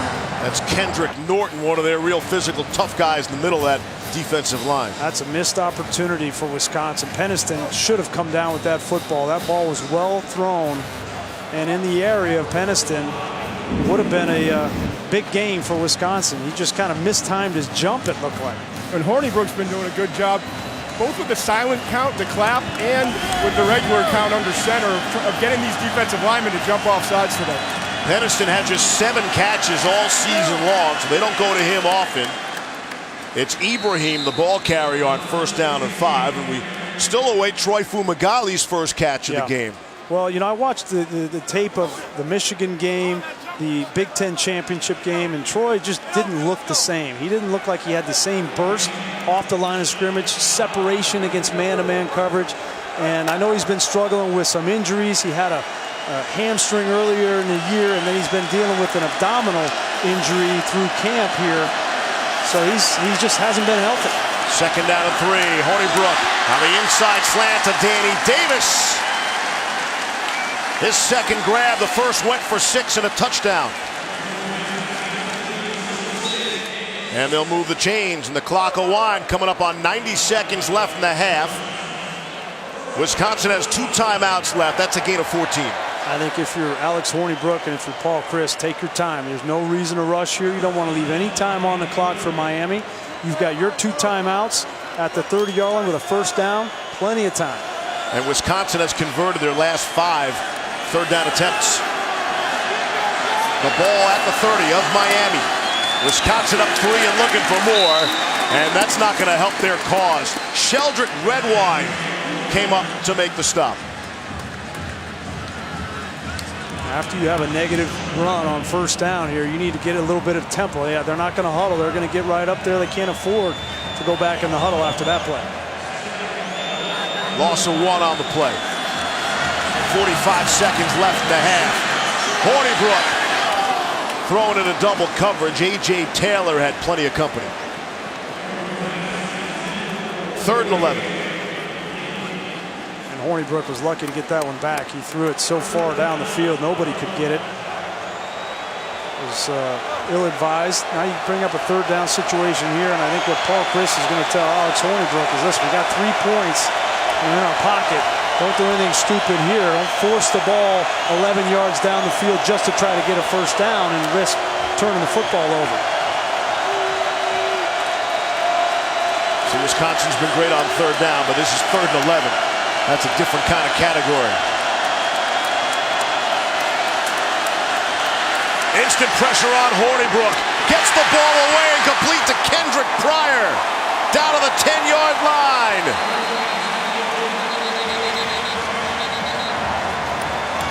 Chryst will spend a timeout. Wisconsin. This is what a confident quarterback will give you. He knows he's got pressure from the right. Just buy yourself enough time, shuffle a little bit, anticipate that throw. They get a big 1st down, and they're in business. Dead ball. Unsportsmanlike conduct on Miami head coach. Half the distance to the goal. That's the Miami coach's first of the game. Automatic 1st down. While we were in commercial during the timeout, Mark Richt hot on the field and arguing and making some contact with an official as well. Yeah, that is not normal for Mark Richt. And the new rule, if he comes out and argue anything on the field, they're going to call that. One more and he'll be ejected from the game. Hornibrook back in the end zone. It's caught by Danny Davis for the touchdown. 2nd time they have hooked up. And the penalty is costly. Another score for the Badgers as Rick tries to compose himself.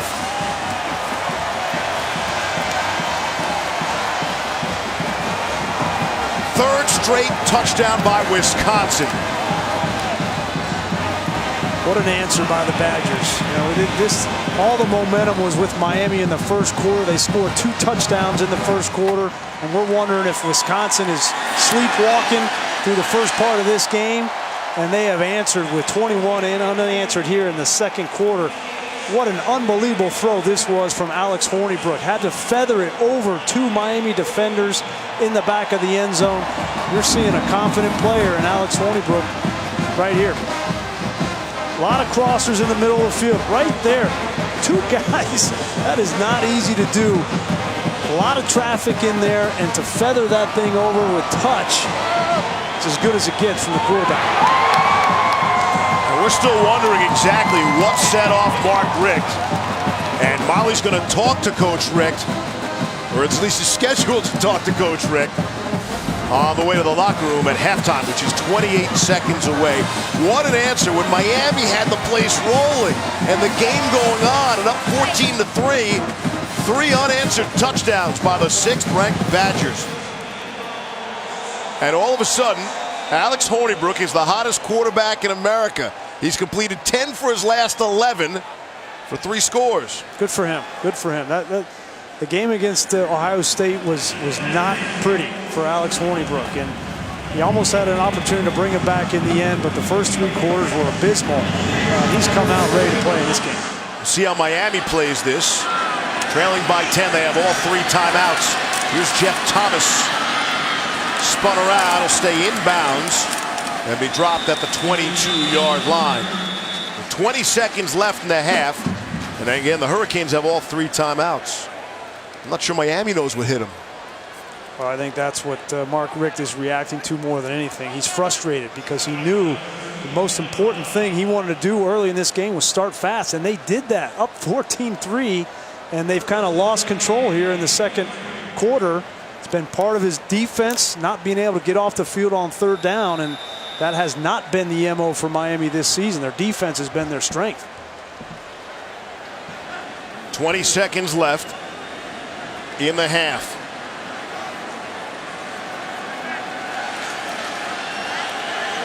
Out of the 23. Miami will play it safe. Keep it on the ground. See if anybody spends a timeout, or that will be the last play of our first half. We thought last year was an unbelievable Capital One Orange Bowl between Michigan and Florida State. This appears to be a dandy. 24-14, Wisconsin leads at the half. I can't wait to hear from Mark Richt. Let's go down to the field for tonight's AT&T Field Pass. Molly. Thank you, Steve. Coach, you were sharing some words with the officials. What were you so upset about? If you watch the tape, you'll see. Steve, back to you. All right, Grease, we've got some tape watching to do at halftime. And you thought Paul Christ was a man of few words. No, he's hot. He's hot.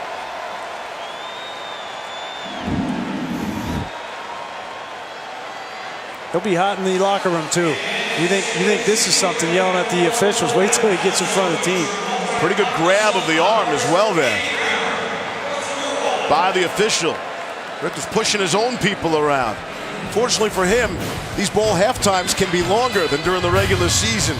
24-14 on Wisconsin. We'll send you to the studio for the halftime report after these messages.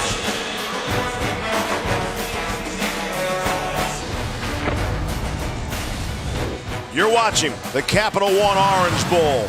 Halftime in South Florida and Wisconsin. Thanks to 3 unanswered touchdowns. They lead by 10. Miami will start with the football. The way they ended the half was Mark Richt on fire. Coach, you were sharing some words with the officials. What were you so upset about? If you watch the tape, you'll see. And we did watch the tape at halftime, Brian Greasy. Yeah, you can see the right tackle, David Edwards, gets a hook around Trent Harris and kind of gives him a yank. And it was egregious in the eyes of Mark Richt, and he let the officials know about it. He even contacted one official, which that's a line you don't cross. And I'm surprised Mark Richt didn't get more of a penalty here in this situation, but he's got to get his team back. Part of this is he's really frustrated with the way that his team played in the second quarter. Right, so it's not all about that play. Right. And we asked Bill LeMonnier about that, and he said he really didn't cost the defender a step on the play, which could constitute holding as well. But we've seen some holding calls go against them, and in the end, it becomes a 5-yard penalty. Was half the distance to the goal, but did allow Wisconsin to add yet another touchdown. It will be interesting to see how Miami now responds after a lengthy halftime. Had plenty of time to calm down. Here's Travis Homer. On the return, he's out across the 20 and down to the lady who bear the brunt of that interview, Molly McGrath. Well, head coach Paul Chryst was a little bit happier at halftime. He thought that Andrew Van Ginkel's turnover completely changed that first half for his team. He said that gave them a little bit of confidence. They were able to settle in after that. And I asked him how to keep the momentum in their favor. He gave a short answer. That is the theme of the night. He said, we just got to stop them. Time of possession that first half. Wisconsin had the ball over 21 minutes. Miami just 8.5 minutes. Think of the Hurricanes to start out at the 22-yard line. It's been a dandy of a first half. The Capital One Orange Bowl. Miami has seen a 14-3 lead disappear. Good play fake by Rozier. He'll keep it himself. Staying on his feet. Running the length of the field, the width of the field. That's the first down yardage. That's a whole lot of yards for 20. It's a great play by Malik Rozier. There's nothing there down the field, makes one guy miss, and then just kind of keeps weaving his way back. I think this is a huge drive for the Miami Hurricanes. Offensively, they did nothing in the second quarter. It was a tale of two quarters. They went up 14-3, and then they were outscored 21-0 in the second. Pitch to Travis Homer, trying to turn the corner. And he is tripped up at about the 50-yard line. That Rozier run for the first down was Miami's first down since the first quarter. I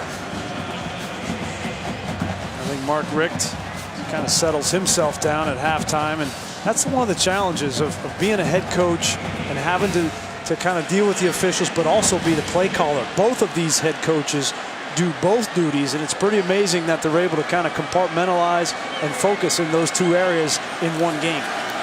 2nd and 2. Homer on the draw.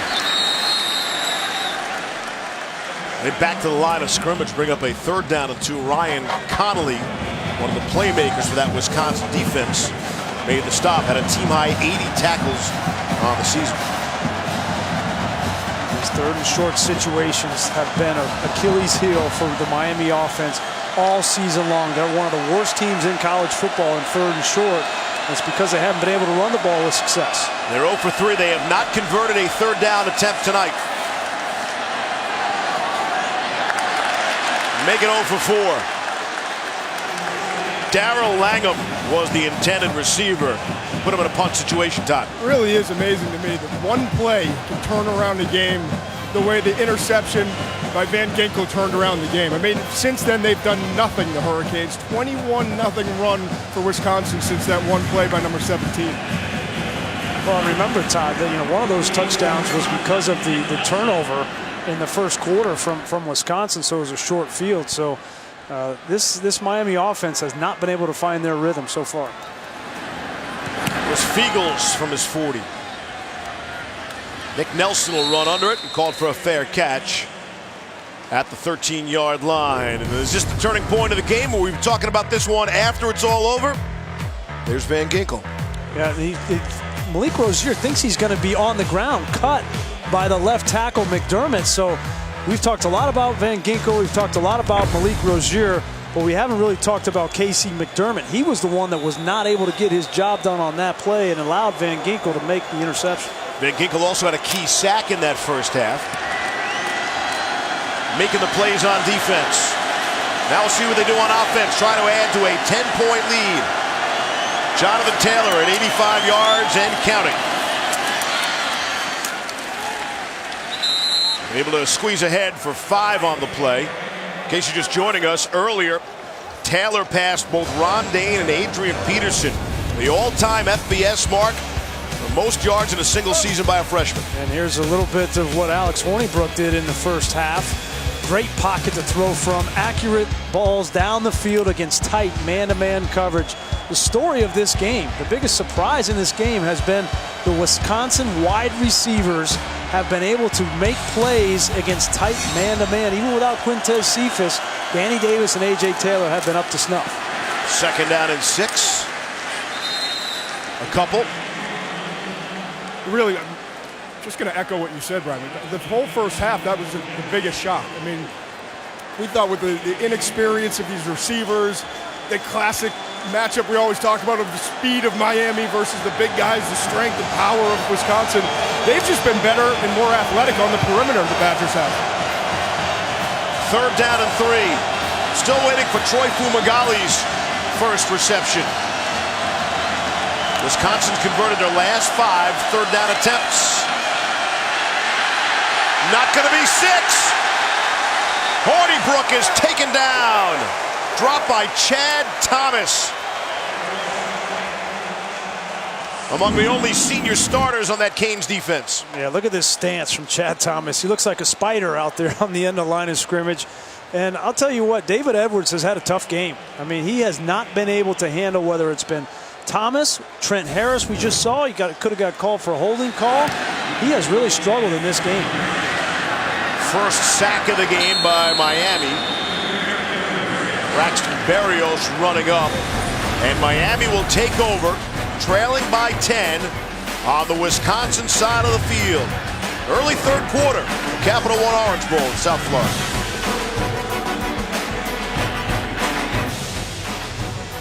Aerial coverage provided by Goodyear, watching over the hard work and determination of blimp-worthy athletes for over 60 years. Goodyear, the official sponsor of the college football playoff. Hard to beat that shot of South Florida on a Saturday night. The stadium looks great, too. They did a great job. Renovations here, unbelievable. Super Bowl on the way in a couple of years. And here's Miami, starting with excellent field position. Mike Harley on the receiving end from Malik Rozier. And to say the Miami offense has stalled since the Van Ginkel interception would be an understatement. I haven't been able to get any rhythm going, but great field position here in plus territory. Rozier trying to get out of there. Lofts one all by himself is Lawrence Cager for the touchdown. He'll never make an easier grab. 38 yards on the score and the perfect touch by Rozier.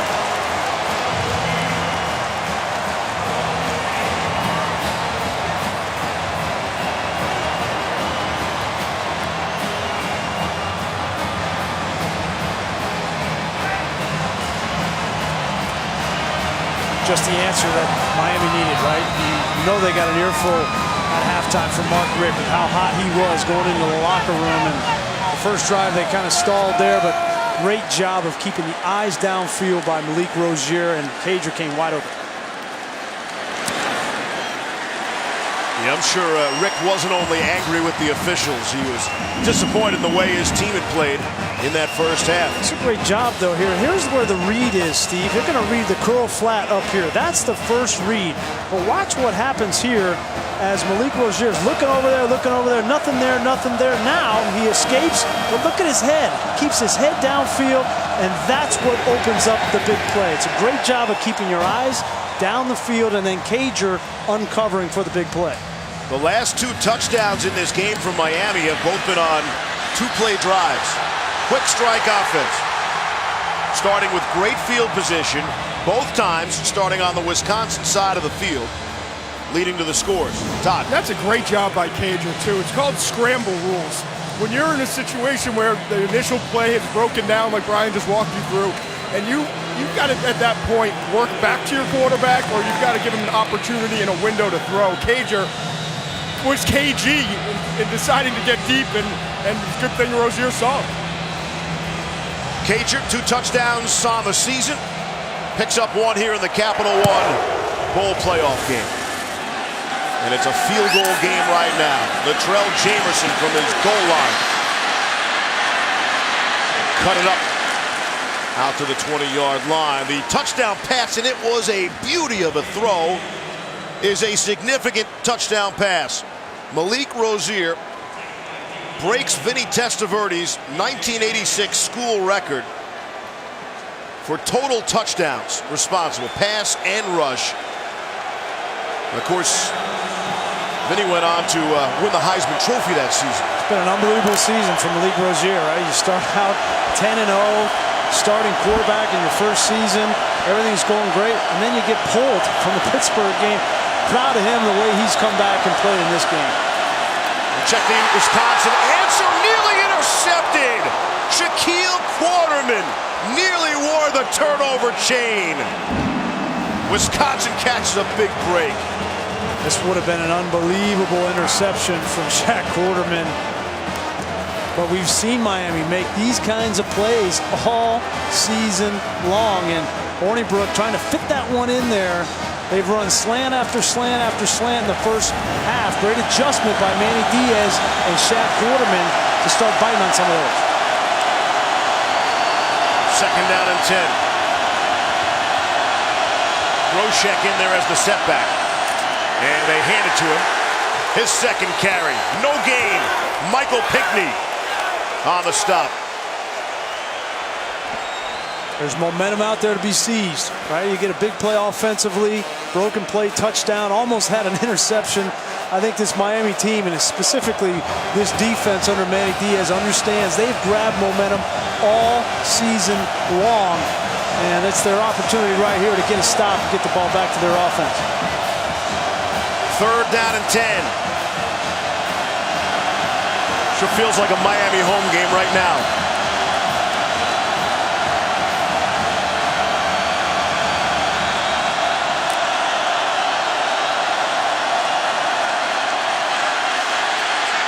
Hornibrook will step up and throw, and it's dropped by Kendrick Pryor.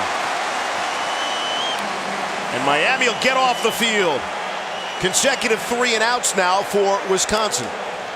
Yeah, and Hornibrook did what he needed to do. He needed to take a deep drop, find a lane, step up into that lane, and then fire the football. And if you're Kendrick Pryor, you got to make that catch for the first down.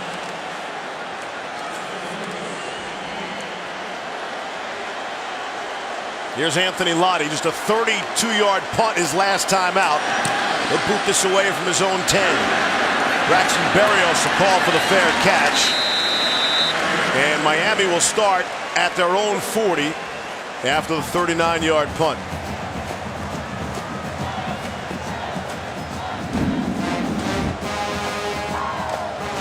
This is how Miami took control of momentum here in the second half. The touchdown on the great play by Cager, and Rozier almost another pick 6 for Miami and Shaq Quarterman. Manny Diaz knows that this second half, his defense has to take control of this game, right? They didn't play well at all in the second quarter, gave up 21 points. This team's going to win. It's going to be because of this defense. Manny Diaz, one of the many local boys done good here in this Miami team, leading the way for that defense. All of that, and the Hurricanes are still trailing by 3. Rozier cocks and fires. Oh, going up for the grab. It was Braxton Berrios. All 5'9" of them to haul it in. I mean, Mark Richt is starting to get his rhythm calling plays against this Wisconsin defense. He knows he's getting a lot of man-to-man coverage on the outside and a lot of zone on the inside. And those crossers with guys like Berrios are going to start to come open. Gain of 16, Berrios' second grab of the night. Rozier wants to put it up top again. And again, it's Berrios across the middle. One of the leaders on that offense. One of the vocal leaders as well. And you know you got man-to-man on the outside like they have on Dixon here. And all you have are zone-dropping linebackers. If you just get the ball up over the linebacker, you're going to have a great chance for a big play. And that's exactly what Rozier did there. And 21 more on that grab.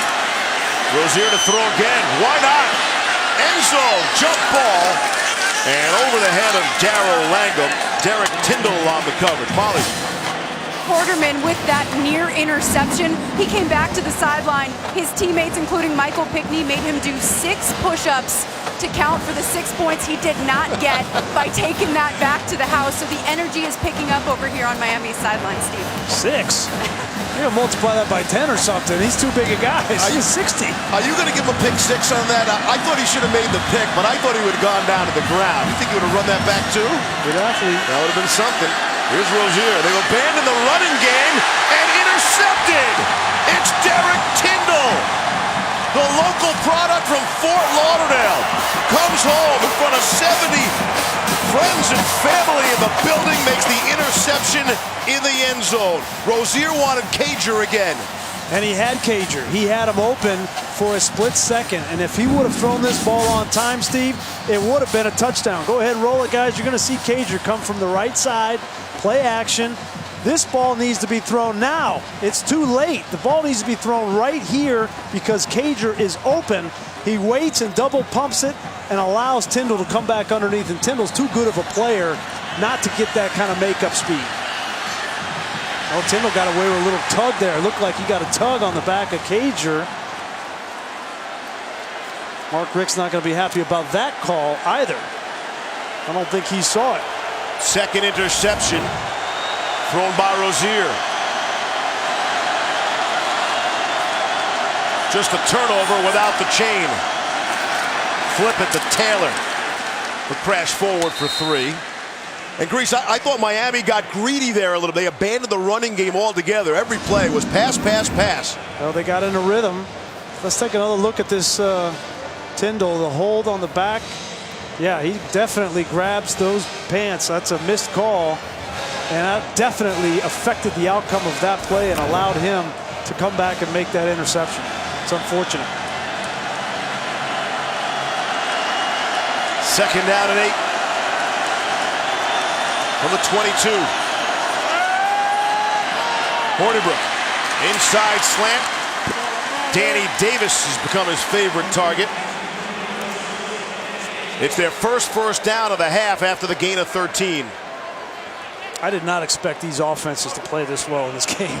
No, you didn't. I'm being honest here. No, and I'm agreeing and letting the people know you did not see this coming. Good for them, though. I mean, these are two good defenses, and you can tell that these offenses and two offensive coaches that call plays and have a lot of pride in the way their offense performs, they've gotten their teams ready to play offensively. Play fake. Hornibrook out to Ramish in the flat, the fullback. His 3rd catch of the game. And his 4th first down. I think Wisconsin is content to continue to slow this game down, realizing that they feel like they have the advantage in the 4th quarter. The way that their big offensive line comes off the ball and controls the line of scrimmage, and no rush whatsoever from Paul Chryst. Approaching midfield now. 7 minutes to play in the 3rd quarter. Here's Taylor. And he's out across the 50. Wisconsin has outscored their opponents this season in the second half by an FBS best 173 points. They do think they're the better team in the second half. Take a look at this, Steve. Look at this offensive set. It's like you have a whole offensive line to the left side of the center because you got 3 tight ends in there, one of which is a tackle. What you're trying to do is create more gaps, and defenses have to be gap sound. And when you create 3 more gaps on the left side of the offensive line, you're testing Miami's ability to fill those gaps. Got 4 yards on that last play and maybe 1 on forward progress there. Zach McLeod came up to stuff the run. That's just one of the ways that Paul Chryst will test defenses. He realizes he doesn't have the kind of playmakers that some other teams have on the outside, and he's lost some playmakers. So he's trying to find ways to create production in his offense, and that's a creative way of doing it. You saw those eye-popping second half statistics. Wisconsin blows people out in the second half. Miami, conversely, they win the close games. Hurricanes are 4-0 in one-score games this season. And Miami saw something they didn't like, called timeout. I'll tell you exactly what they saw. They had Danny Davis on Redwine, the safety, one-on-one. It was not a matchup they wanted.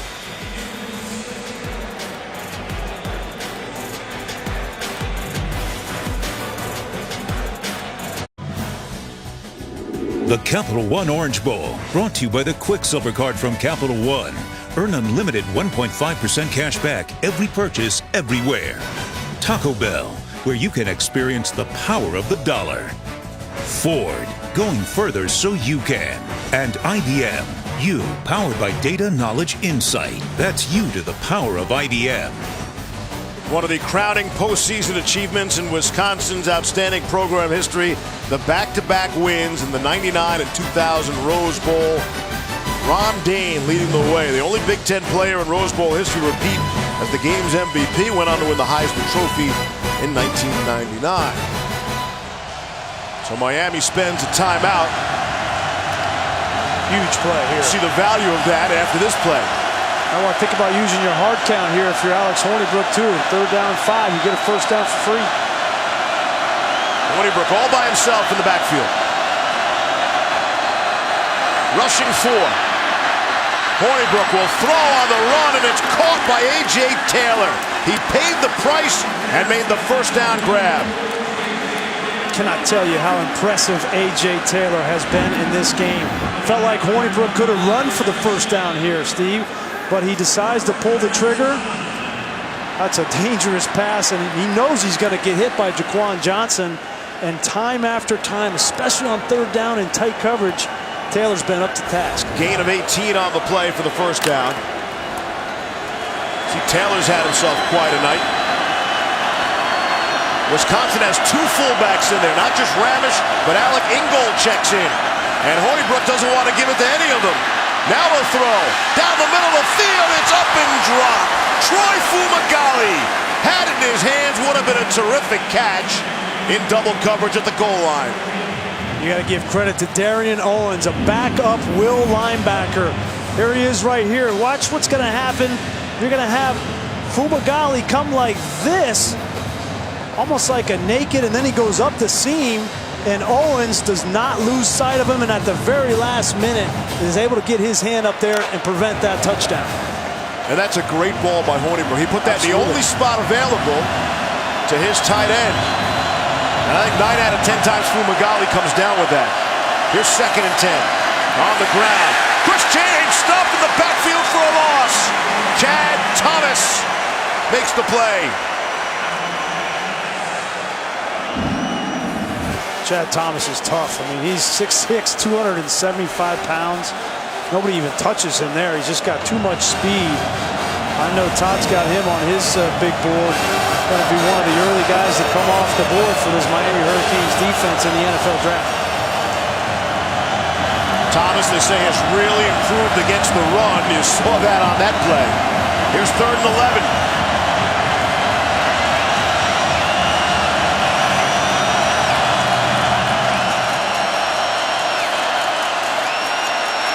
Good pocket for Hornibrook. Underneath, it's A.J. Taylor again for another first down conversion. All right, beg your pardon. Did not get what he needed. Brings up 4th down. D. Delaney came up to make the stop. Yeah, that's Manny Diaz there. First time that he has played a 2-deep zone underneath, trying to force the underneath throw and then come up and make the tackle and force a field goal attempt.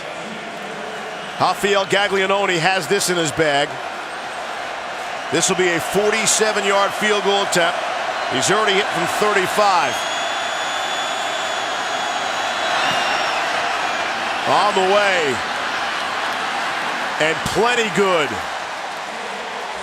Gaglianone, who has a school record 4 career game-winning field goals, including both in his prior 2 bowl games. See if that might just stand up. With 3:39 left here in the 3rd. Wisconsin expands their lead to 6.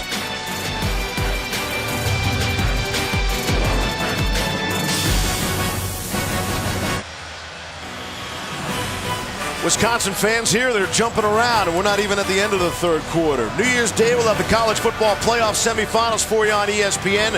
The first game, the Rose Bowl game, presented by Northwestern Mutual, Oklahoma and Georgia. Immediately following the All-State Sugar Bowl, Clemson and Oklahoma. 2 dream matchups. Clemson and Alabama, I should say. Jeff Thomas spinning away. Thomas out to the 22-yard line. Well, yesterday at the Capital One Orange Bowl banquet, Dakota Dixon was awarded the Capital One Orange Bowl Football Writers Association of America Courage Award. The award annually given to a player, coach, or support person in college football who displays rare courage on or off the field.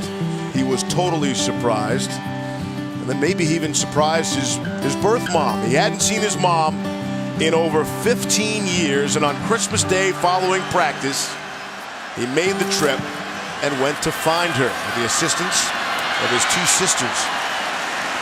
DJ Dallas, the ball carrier, and he has first down yardage. It's a terrific story. about a terrific young man whose parents were in and out of his life at an early age. And he credits his stepmom, Beth Caston, with saving his life.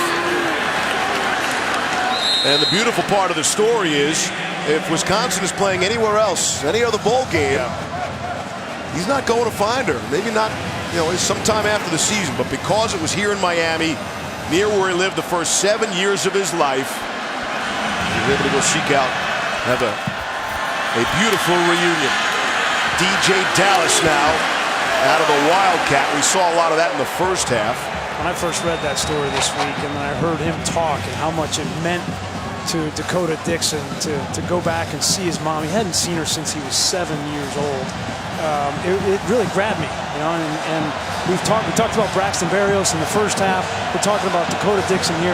These are the stories of why we all love college football. Yeah, we love scoring and playoffs and all that, but young men like this that have grown into leaders, not just of guys on their team, but young children everywhere, follow guys like Dakota Dixon. It was an unbelievable story.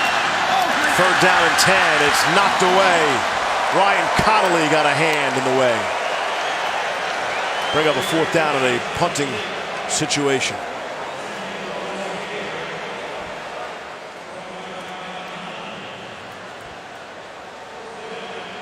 Things have sort of settled down a little bit now.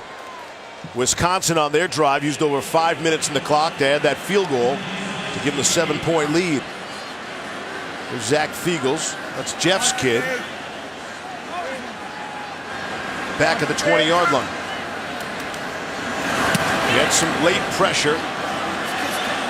And Nick Nelson is backpedaling to the 14. Trying to find a seam up the middle, and he's cut down at the 24. 53-yard punt that time. You've been to the Cleveland retreats.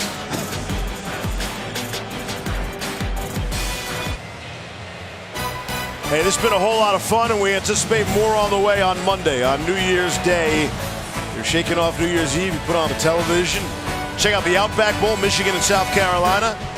And then on ABC at 1 Eastern, the Citrus Bowl, presented by Overton's, Notre Dame, and LSU. The state of Florida has not been kind to Notre Dame.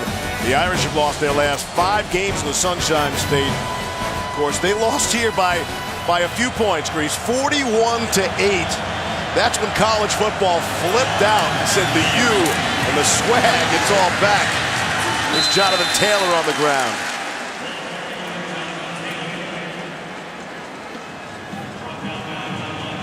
This Wisconsin offense, don't look now, but as you look forward to 2018, and they start to get some of these pieces that grow into their roles at the wide receiver position. A.J. Taylor's a true sophomore. Danny Davis, who has a touchdown tonight, a true freshman. You would get back Quintez Cephas, who was your leading receiver. He's a true sophomore. There's going to be some unbelievable targets for Paul Chryst in this offense at the receiver spot next year. 2nd and 3. Here's Taylor. Amazing how good that run is. He actually bumped into Hornibrook on the exchange. Hornibrook looked like he had a problem getting the ball from center first and foremost. He double clutched it, and that's a quick hitter. That's not the play that you want to bobble the snap. That's an inside trap that's very fast. You got to wheel around as a quarterback and get that ball in there. They were fortunate. 2 of his best runs came on botched handoffs. That really, really delayed draw we saw in the first half. Taylor's over 120 yards rushing. Groshek is in there now. And they hand it to him for no gain. 40 seconds left in the quarter. Kendrick Norton made the stop. Here's a look at some of these plays by the receivers. Danny Davis on the first touchdown, able to go up and snatch this ball, and it's just what you were talking about, Todd. What Manny Diaz was most concerned about was down the field with these receivers against man-to-man coverage. And you would have thought that Fumagalli, the tight end, would be a big part of it, but it's really been these receivers on the outside. Here's A.J. Taylor, number 4, making that great catch in the back of the end zone. Just great concentration when the ball's been in the air. Groshek on the ground took a big hit after they did a little wildcat of their own. And he'll take a loss. Shaq Quarterman came over to say hello. And that's how the third quarter comes to an end. We're on our way to a fine finish. It's a 6-point game. Head into the fourth in the Capital One Orange Bowl.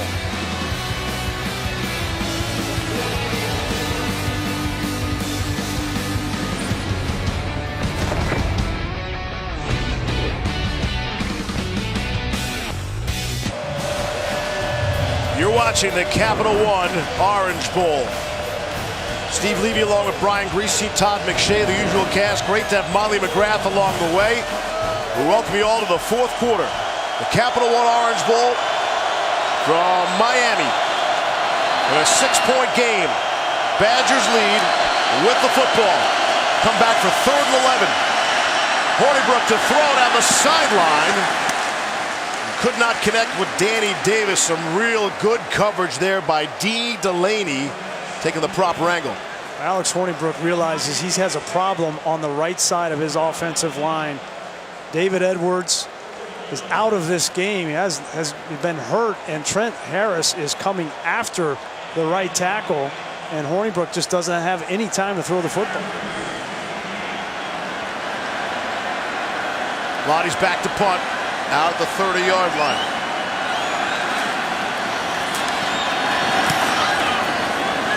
Boot in the air. Berrios will pick it up on a hop. And he's out to the 30-yard line. We hear this all around college football. Are we getting the respect we deserve? We asked Paul Christ about it, and he said, you know what, I haven't given it one thought. Like, he's not focused on that. He's focused on the game itself. But when you look at their one loss on the season and who they lost, what Ohio State did last night, I think Wisconsin does get their due, especially if they can polish off Miami in Miami here tonight. Yeah, this would be a great end to the season. Remember, if they win tonight, it will be a historic season for Wisconsin. They have never won 13 games in a season. So I think plenty of people in college football, ones in the know anyway, have a lot of respect for this team. It is that never-ending fight for respect in college football. Chris was amazing when we sat down and talked to him. I probably asked him 5 or 6 different questions and said, and the answer was always the same. You know what? I haven't given that 1 second of thought. And for all the head coaches who are CEOs and in charge of everything, Chris comes across as just a head football coach. That's a compliment in a lot of ways. It's just the way he wants it, and just the way Barry Alvarez wants it, and all of Badger Nation. Here's Rozier able to step up and throw a wobbly pass that Langham couldn't bring down. Tyndall is shaken up for the second time tonight. As we enter into this fourth quarter, which one of these quarterbacks and sets of receivers are going to make the plays when they have to be made to win this football game? That's what this is going to come down to. Both defenses are playing man-to-man coverage on every snap. So it's got to be the throw and the catch. Who's going to make it consistently in the fourth quarter? Miami has yet to convert on a 3rd down, Grease. Here's 3rd down and 8, a minute into the fourth. Rozier the throw, and it is caught. There it is, the conversion. Lawrence Cager making the catch. Andrew Van Ginkel got some pressure. Great throw here. Watch the pressure from Van Ginkel. You have to anticipate that throw from Rozier. It's thrown perfectly to the outside shoulder for Cager. You cannot do it any better than that. Gain of 13, and there is that elusive 3rd down conversion for Miami. That's the throw and catch in tight man-to-man coverage on 3rd down I'm talking about. Off the play fake, Rozier will load it up down the middle of the field, and an easy call for the officials. Mike Harley was going to run under that for 6, and an easy pass interference call. Nick Nelson knows it too. Pass interference on the defense, number 11. 15-yard penalty, automatic first down. There's a lot of offensive staffs in the Big Ten that are watching the game tonight saying, listen, those guys, number 11 and 25 corners for Wisconsin, they've been doing this all year. They've got a rap for pass interference, holding, trying to get away with some of these things. It's been all year. Tyndall got away with one early when he got the interception. It's a good call there by the official. Could say it's a good penalty. Prevented a touchdown. So only a 15-yarder in the college game. With the ball out at the 41. No safety here in the middle of the field. I know what that means. Rozier down the sideline and threw it out of bounds. Langham was there again with Tyndall. That's not the ideal call when you have no safety in the middle of the field. You don't want to throw a fade on the outside. Attack where the defense is not. Get somebody down the middle of the field. But this Miami offense, they don't have the capability on every snap to audible like some other offenses, and they were stuck in that situation. See the numbers on that Wisconsin defense. They've been the best defense, #1 defense in the nation all season. You'd expect them to be great in the fourth quarter, and they have been. Rozier trying to step up, not that time. Not going to get away from Alec James. You got Alec James matched up on the true freshman right guard Donaldson, and this is a mismatch. James, a fifth-year senior, just too experienced with that slap and over move. Rozier had no shot. Third sack, Todd McShay. And James, 4.5 career sacks coming into this year, and he finally started to put it together. Coming into this game, he had 5.5 sacks this season. Really doing a better job with his hands and working off of blocks. Big play here on 3rd and 13. Rozier steps up and throws, and a clutch catch. Lawrence Cager has been the go-to guy in the big spot for Miami. First down, Hurricanes. Now this is getting real fun to watch. Quarterbacks anticipating blitz, anticipating throws. This is a beautiful spot from Malik Rozier. And Cager is starting to show up as a go-to receiver. Gain of 14. Rozier wants to throw again. Across his body. Nearly intercepted. Batted up in the air. And it falls harmlessly to the turf. It's Van Ginkel again who got his hand on the ball. Wow, anytime a quarterback, you're rolling to your left and then you try to throw back, bad things can happen. But Van Ginkel, he's just around the ball, isn't he? He doesn't do anything spectacular, but he's just always in great position. Jim Leonard know when he let one slip. Second down and 10.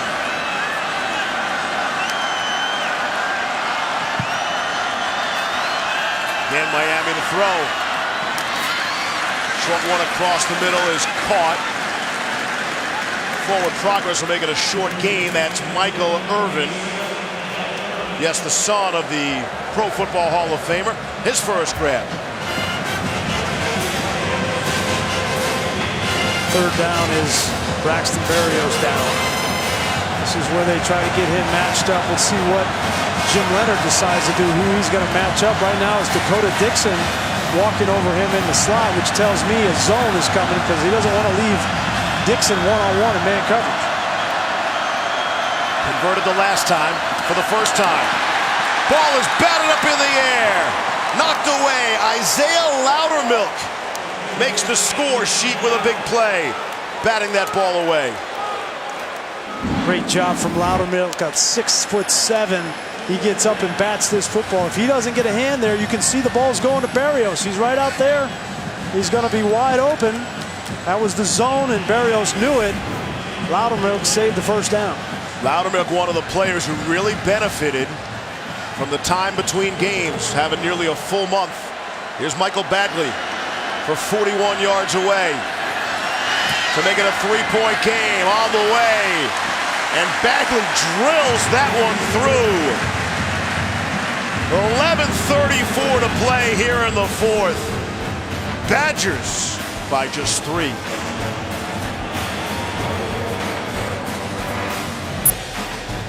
Aerial coverage provided by Goodyear. You know, I know a guy up there, Greasy. He could land it inside the stadium. He cuts it to the left a little bit. You got a guy, huh? I know a guy. Watching over the hard work and determination of blip-worthy athletes for over 60 years. Goodyear, the official sponsor of the college football playoff. Make a phone call. I'm gonna land that baby right at the 50. See the Hurricane? They say the good teams win the close games. Yep. In one-score games, no one in the nation, well, in the Power 5, as good as Miami. 4-0 one-score games. Washington State have the same great record in those one-score games. They did it 4 games in a row, right in the middle of the season. New Year's Day here on ESPN, the Chick-fil-A Peach Bowl. This is just so fascinating, so interesting, the matchup. Really looking forward to see UCF and Scott Frost against that Auburn defense. That will be fun to see. And after we're done here in Miami, keep it right here, Sports Center, Scott Van Pelt. He knows a thing or two about hanging on South Beach. He'd probably give a shout out to Miles right about now, Prime 112. And he'll break down Steph Curry's performance in his return for the Warriors, the Penn State victory, and much more. Sports Center at night with Scott Van Pelt. Big game there by Jonathan Taylor. That's a nice job from Jonathan Taylor. They fake it to him, and then he becomes a primary receiver. That is one of the staples in Paul Christ's offense, because what happens when you fake to a back, linebackers are in their head, they don't consider him an eligible receiver, and that's why he slips into the flat and is able to get a big gain. That's, if he can add receiving to his game, watch out for Jonathan Taylor in 2018. Rips off 13 there. On first down and 10, Taylor on the ground. Maybe gets back to the line of scrimmage. The clock winds, under 11 minutes to play in a field goal game. In the 5th meeting all time between Wisconsin and Miami. The last time they got together was also in a bowl game, the 2009 Champs Bowl in Orlando. Wisconsin won that game 20-14. They controlled the clock in that game for over 39 minutes. Big rushing advantage. They controlled the clock here as well in a big way. 32.5 minutes. Hornibrook to throw down the middle of the field. It's juggled and brought in. A.J. Taylor, great concentration. And 7 black jerseys there trying to rip that football out. Here's the first adjustment I've seen. Manny Diaz has gotten out of his patented man-to-man defense. Look at this, 2 safeties. This is a zone all the way, which allows Taylor to get behind the linebacker. It's a great read from Hornibrook, a great route from Taylor. Miami, I'm talking about their secondary, are afraid of covering these receivers for Wisconsin man-to-man. Never thought I would say that, but that's what's happening right here. And now Wisconsin's making the adjustment to throwing into the zone. The protection was really good there as well. Taylor over 100 yards receiving. Hornibrook wants some more. And there is Troy Fumagalli coming across. And in case you weren't sure, you can hear it from the crowd. The Wisconsin faithful that made the trip. It's good to see Foom get a catch. He's been battling injuries all season and been such a great player for Wisconsin for 3 years now, playing in his final game for Wisconsin. You didn't want to see him get shut out in his final game as a Badger, but what a warrior he has been for Paul Chryst. As Chad Thomas gets some assistance.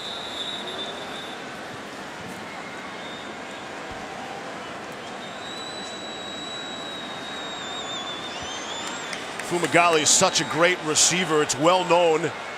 He's catching all these footballs with just 9 fingers. He was born with a disorder that forced doctors to amputate his left index finger just days after he was born. It's amazing to be such a great receiver. Jack Dunn is checked in now. On the ground, Ibrahim gets to the line of scrimmage, and Fumagalli's not afraid to have a little fun with the situation. He was telling us the other day that him and his boys in shop class got together when they were in high school, all the upperclassmen, and here come the underclassmen walking by, and they made as if there was an incident, an accident. No, he didn't. And Fumagalli said he scared off all the kids, and he said enrollment in shop, and the wood shop class was way down with the underclassmen. Again, if Fumagalli can laugh about it, why can't we? Absolutely. Tremendous receiver for these Badgers. 2nd and 9. Again across the middle. Fumagalli's got his second grab. It's Fumagalli time. And this is his calling card, making a tough grab in traffic. I mean, anything that gets anywhere near him, he just doesn't drop it. He never drops a pass. Look at that. 5 Miami defenders hit him, and he still brings that ball down for a huge first down.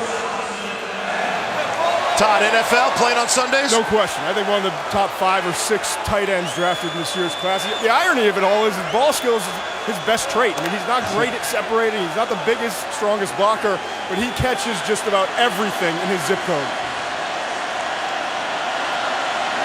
First down and goal. Wisconsin looking to add to that 3-point lead. Hornibrook will drop it across and find Fumagalli. Winds up being a short gain. A lot of effort for a short game. Trajan Bandy, sure-handed tackler, the true freshman from Miami. Well, you got to give credit to Bandy. This is a touchdown-saving tackle. He's 2 right there in the middle of the screen. He reacts. He's a true freshman. That ball's a little bit underthrown, allows Bandy to catch up to Fumagalli. That's well done by a young player for Miami secondary. Bandy only was 5'9", 180. Fumagalli now with catches of 15, 12, and 4 yards there. Second down and goal. Keep an eye on Ramish. In these situations, they love play action to the fullback. He's lined up down here. Hornibrook looking the other way, able to complete for the touchdown. Danny Davis, the true freshman, his 3rd touchdown catch of the game. And a hat trick for him with 33 on the board for the Badgers.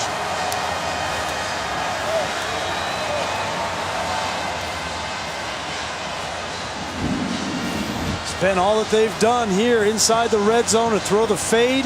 This is, as you mentioned, the 3rd time for Davis, and defender just never turned around, never got to head around to make a play on the ball. Had he done so, he may have had an interception. Gaglianone on.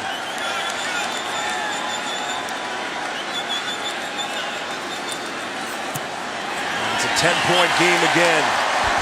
Think about the true freshmen, Jonathan Taylor and Danny Davis for Wisconsin. Hornibrook's only a sophomore. He's got 4 touchdown passes. Badgers by 10.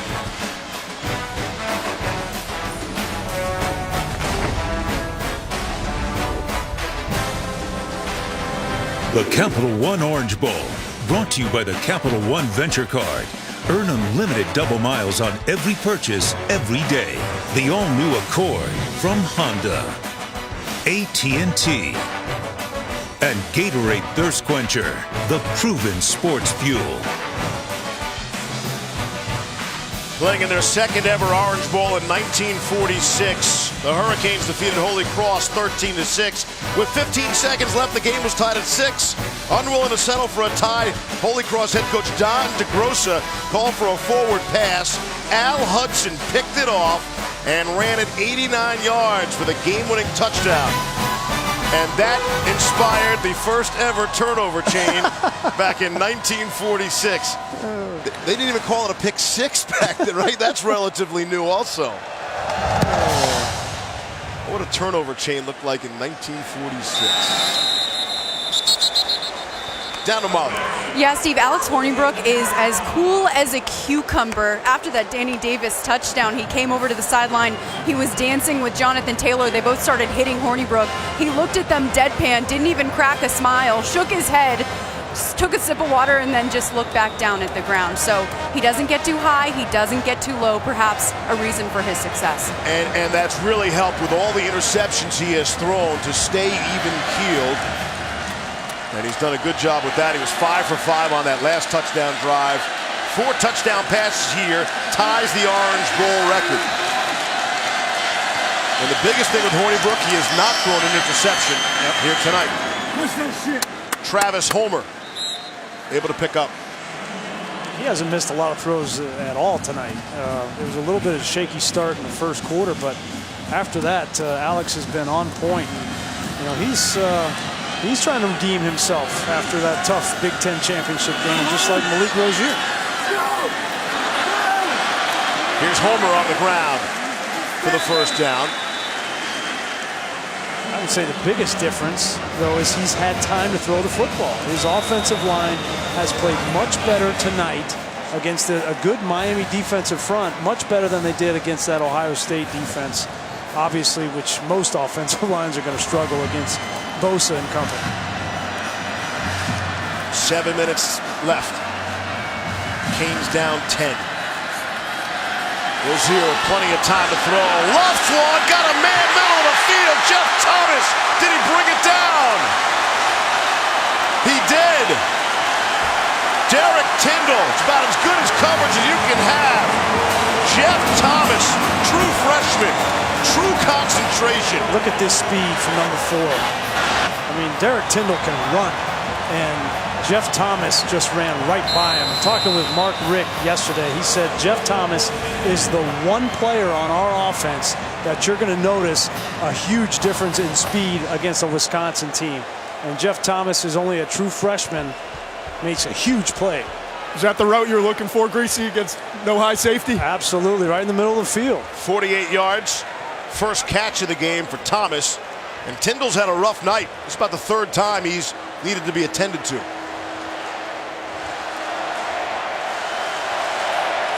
Here comes that Miami crowd.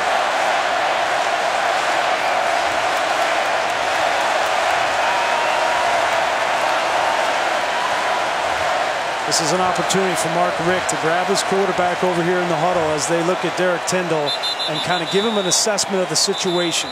6:47 left in this football game. We're down 10. We need 2 scores.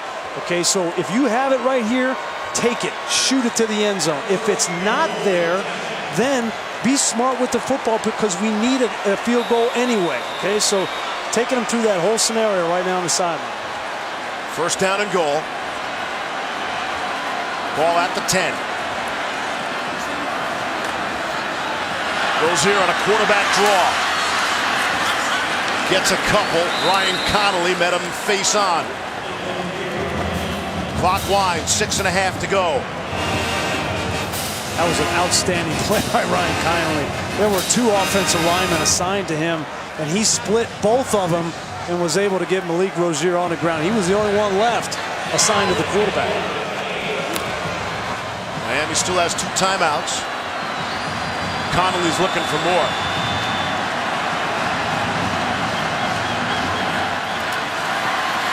DJ Dallas out of that Wildcat. Not fooling anybody anymore. Again, it's Connolly, the first man in, along with Leon Jacobs. And it's a 3rd down and goal. This Wisconsin defense, there is nobody in college football better than them of keeping offenses out of the end zone in the red zone. They're number 1 in college football. This is going to be a tough touchdown for Mark Richt and this Miami offense on 3rd down.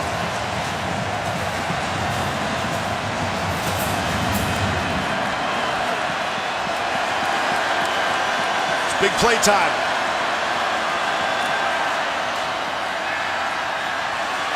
Rozier on the move. Grabbed around. Andrew Van Ginkel, very nearly a horse collar, and Van Ginkel let go. That's unbelievable. That's discipline. Awareness, exactly right. He knew he had Rozier stopped. Here's Van Ginkel right here. He knew he had him stopped, and you're right. He had that hand up around the horse collar and the nameplate area and alertly brings it down to his waist. That is just smart football. And that's what Wisconsin is. Defensively especially, smart, tough football. Here's Badgley. From 23. No good. Wow. Off the upright and no good. Badgley has made more field goals in Miami history than any other kicker. He passed the leader, Carlos Huerta, this season. That is an anomaly. A 23-yard attempt you had to have, and they don't.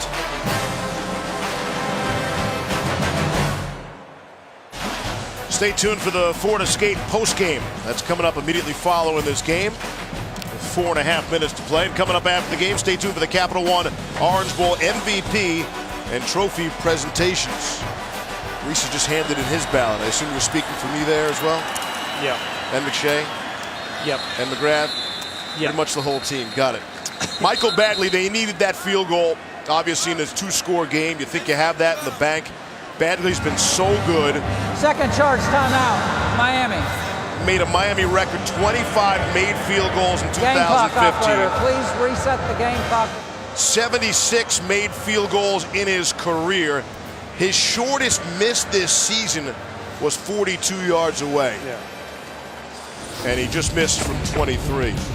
Take a look at tonight's Capital One pivotal performance. And that's the quarterback. I don't know who's been more pivotal than Alex Hornibrook. Certainly Davis and Taylor have made a bunch of plays for him in tight windows down the field, but Hornibrook has put the ball on the money consistently all night long. 4 touchdowns. He's been the catalyst, and it's been impressive to watch because he has had an up and down season. He's probably most importantly protected the football. Coming in against the team in the country that forces turnovers at the clip that Miami does, for them to have protected the football the way that he has tonight, it's been impressive. And hit 10 of his last 12 down the stretch. When the plays are the biggest. And Wisconsin will try to burn some clock. Truly some 4-minute offense here. Here's Jonathan Taylor.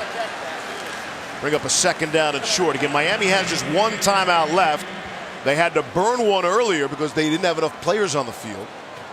Yeah, well, they took one after the first down play here, and now Mark Richt decided not to use his last one because if they get a first down here, Wisconsin is going to start to run this clock out. Miami has no choice but to get a stop here on 3rd and short. And Taylor's talking about hanging on to that football. 2 hands on the ball, wrapping it up. 3rd down and 1. See if Miami can come up with a big play on defense. It's Ramish. His 5th first down. The first man through. There is a flag down. Ramish needed 1. He's been getting it all night. Offside on the defense, number 95. 5-yard penalty results in a first down. That's Anthony Moten. And you understand that, just trying to get in and make a big play. Take a look at these big Wisconsin offensive linemen coming off. You see 95 jump off there, but they're reestablishing a line of scrimmage. I mean, Miami wants to stop Wisconsin right now. They just can't. This defensive line is gassed. They've been rushing the passer all game. They haven't been able to get to him there. And now this offensive line is being rewarded for all that pass protection with coming off the football and road grade.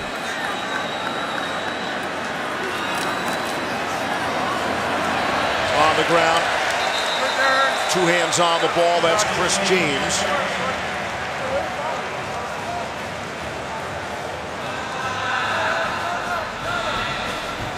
And Miami has used their last timeout. Have we already seen the turnover chain for the last time this season?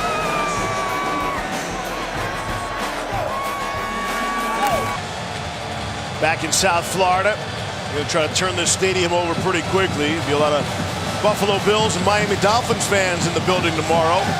But right now, the Wisconsin fans are hanging around. They might not leave for quite a while. They can hang on down the stretch here. 3 minutes and 14 seconds left. Up by 10 points. And with the football. 4 yards for Wisconsin, and this game's over. And the way that they've been coming off the ball and running downhill, I like their odds. Miami is out of timeouts. On the ground of James.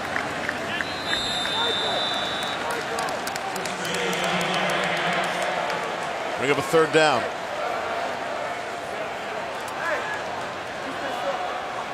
Wisconsin has had the football for some 37 minutes to just 20 for Miami. Since the Hurricanes led 14-3 after the first quarter, Badgers have outscored the Canes 31-10. And at 14-3, the game sort of started to feel like it was getting away altogether from Wisconsin. Very impressive. Yeah. Don't be shocked to play action here from Paul Chris. 3rd and 4. Okay, Tony Bromo. Chris James, the ball carrier. Now Paul Chris will run this clock all the way down, call a timeout, and they'll punt this football away. Miami got the stop they needed. I just don't know that they have enough time left, down 2 scores. That field goal is a crusher. A crushing blow for their normally reliable kicker. And you play it that way down the stretch, right? You know you're down 2 scores, you're down 10, and you play it that way. So, all right, we'll try whatever, and then we know we have the field goal in our back pocket. Well, yeah, they called 3 pass plays, and, Wisconsin defended them well, and they did the right thing, didn't force the ball, and then your kicker just missed it. Berrios will call for the fair catch, and there's 97 seconds left in this game, and it doesn't look like it's going to end well for Miami. And we talked about the return of the U and the swag, and it goes down as a great season for Miami. I mean, bursting upon the consciousness of the college football landscape, the 10-0 start, got this market energized again. First time they've won the Coastal, right? First time that they've gone to the ACC championship game. They got over the hurdle of Florida State, right? Hadn't beaten them. So there was a lot positive for Miami this year. I don't think that they were ever a contender for the college football playoff. They had too many holes in their team. Defensively, they were good enough to be in the playoff, but offensively, they weren't a playoff team. How about if they would have beaten Clemson? Yes. And then they were going to the playoffs. Yeah. Didn't come that close. Incomplete there to Jeff Thomas. Be interesting to see what happens with Miami going forward. They've already said they're going to have an open quarterback competition. They've already announced that. And I agree with that. Next season. I agree with that. And I talked with Coach Richt about that yesterday, and he said, you know what? Malik seems to respond when I kind of get on him, when I challenge him. And so, you know what? I'm going to challenge him. I'm going to do more. And because he responds to that, and I agree with it. Good timing. Good collision. Nick Nelson arrived just as the ball did to Travis Homer. Regardless, they're going to have some pieces, I think, on offense that have kind of matured after having this experience of this season, going on the road at Pitt and laying an egg, and what that caused for their season. They know what their standard needs to be. It's not Virginia Tech. It's not Florida State anymore. It's Clemson. Clemson is the big bad imperial empire that Miami needs to set their sights on in the ACC. 3rd and 10. Ball popped up into the air. 3rd interception. It will go for Ryan Connolly in the right spot at the right time. And the Badgers can truly start to celebrate now.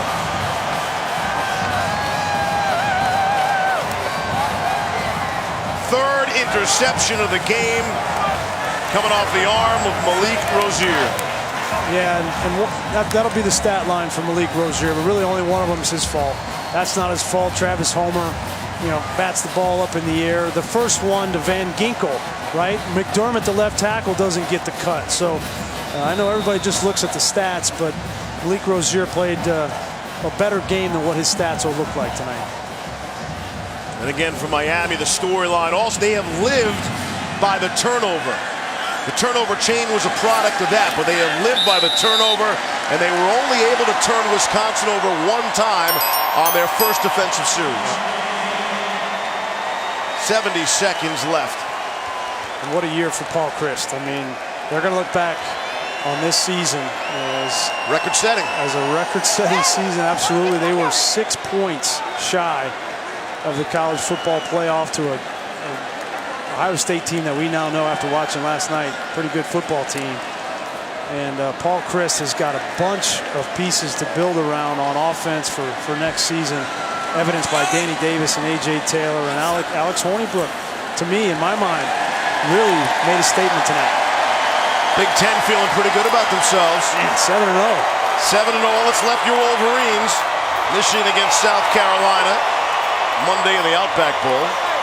See it here on ESPN. Alex Hornibrook, 23 and 34. This never gets old. He's elusive. Cat-like reflexes. How about Paul Chryst, the first 3 years at Wisconsin? 10 wins, 11 wins, and now 13 wins. I mean, how good is that? Wisconsin so impressive, trailing 14-3 in the first quarter, outscoring Miami the rest of the way, 31-10.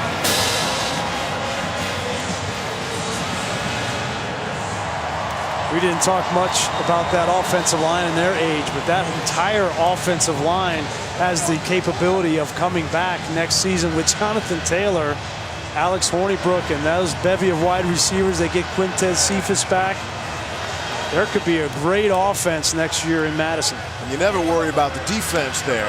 Well, they do have 10 out of 11 guys on that side that are seniors, although 5 of them could return because they're redshirt juniors. So they've got some potential there to get some pieces back as well. McShay was talking about all the NFL draft picks that could come off that Wisconsin defense, but they always seem to find a way to reload, and they always have the walk-on programs as well. Alex Hornibrook, so impressive. 4 touchdowns, no interceptions. Here he is with Todd McShay. Alex, what a game you have. You come out here and after some disappointment, obviously, in the Big Ten Championship, play maybe the best game of your career. Take us through it. We had so much time to prep. We were just waiting to get out here and play. Felt like forever, but we were just out here having fun. Everybody was locked in, ready to go. We knew it was the last game for some of these guys on our team. We just wanted to perform well for them. Set a school record, 13 wins in a season for Wisconsin. What does that mean to you being the quarterback of this team? Yeah, that's big for us. I think the biggest thing is that it's the whole team, and our defense is unbelievable. Special teams, offense, everybody. It was truly a group effort. It's not just one group holding us up. It's the whole team, and that's what's special about these guys. Congratulations, man. Steve, back to you. Kenny Dichter and Wheels Up in the house. Big supporters of Wisconsin and college football on ESPN. Back down to the field. Here's Molly with the coach.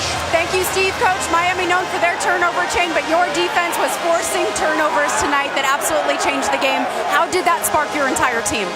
I think it was huge. Obviously, Van Ginkel's interception was big. DT keeps him from getting points, and, it takes a team to beat a good team like Miami. And I thought, our special teams were good. Hoffitt's a big field goal, and I thought Alex played particularly well, and it was a heck of a team effort. Your passing game has struggled at times this season. How did that find success tonight? I think guys protected, and Alex was sharp and got in the hands of guys who made plays. KP came up with big plays. Danny had big plays. Foom had a big catch. AJ was good. Rammers played really well. That's what I like about this team, is it takes everyone. Coach, people doubted this team at times, especially because of their record. You were 1 loss shy of making it to the playoff. How does this win validate the caliber of this team? I don't know. I mean, it's our team has a lot of confidence, and the thing they did best was just be in each moment and make the most of those moments, and I thought they played for each other. And you play the whole season, and you earn what you get, and I'm proud of this team, and they can call themselves Orange Bowl champions. That's pretty big. Congratulations, Coach. Thank you. Thanks so much. Steve? Wisconsin began playing football in 1889. This is their first ever Orange Bowl appearance. What an appearance it was. And their first ever 13-win season. Our final score, the Badgers knock off the Hurricanes in Miami, 34-24. Stay tuned for the Ford Escape postgame. The 2018 Ford Escape postgame is brought to you by Ford. Going further so you can.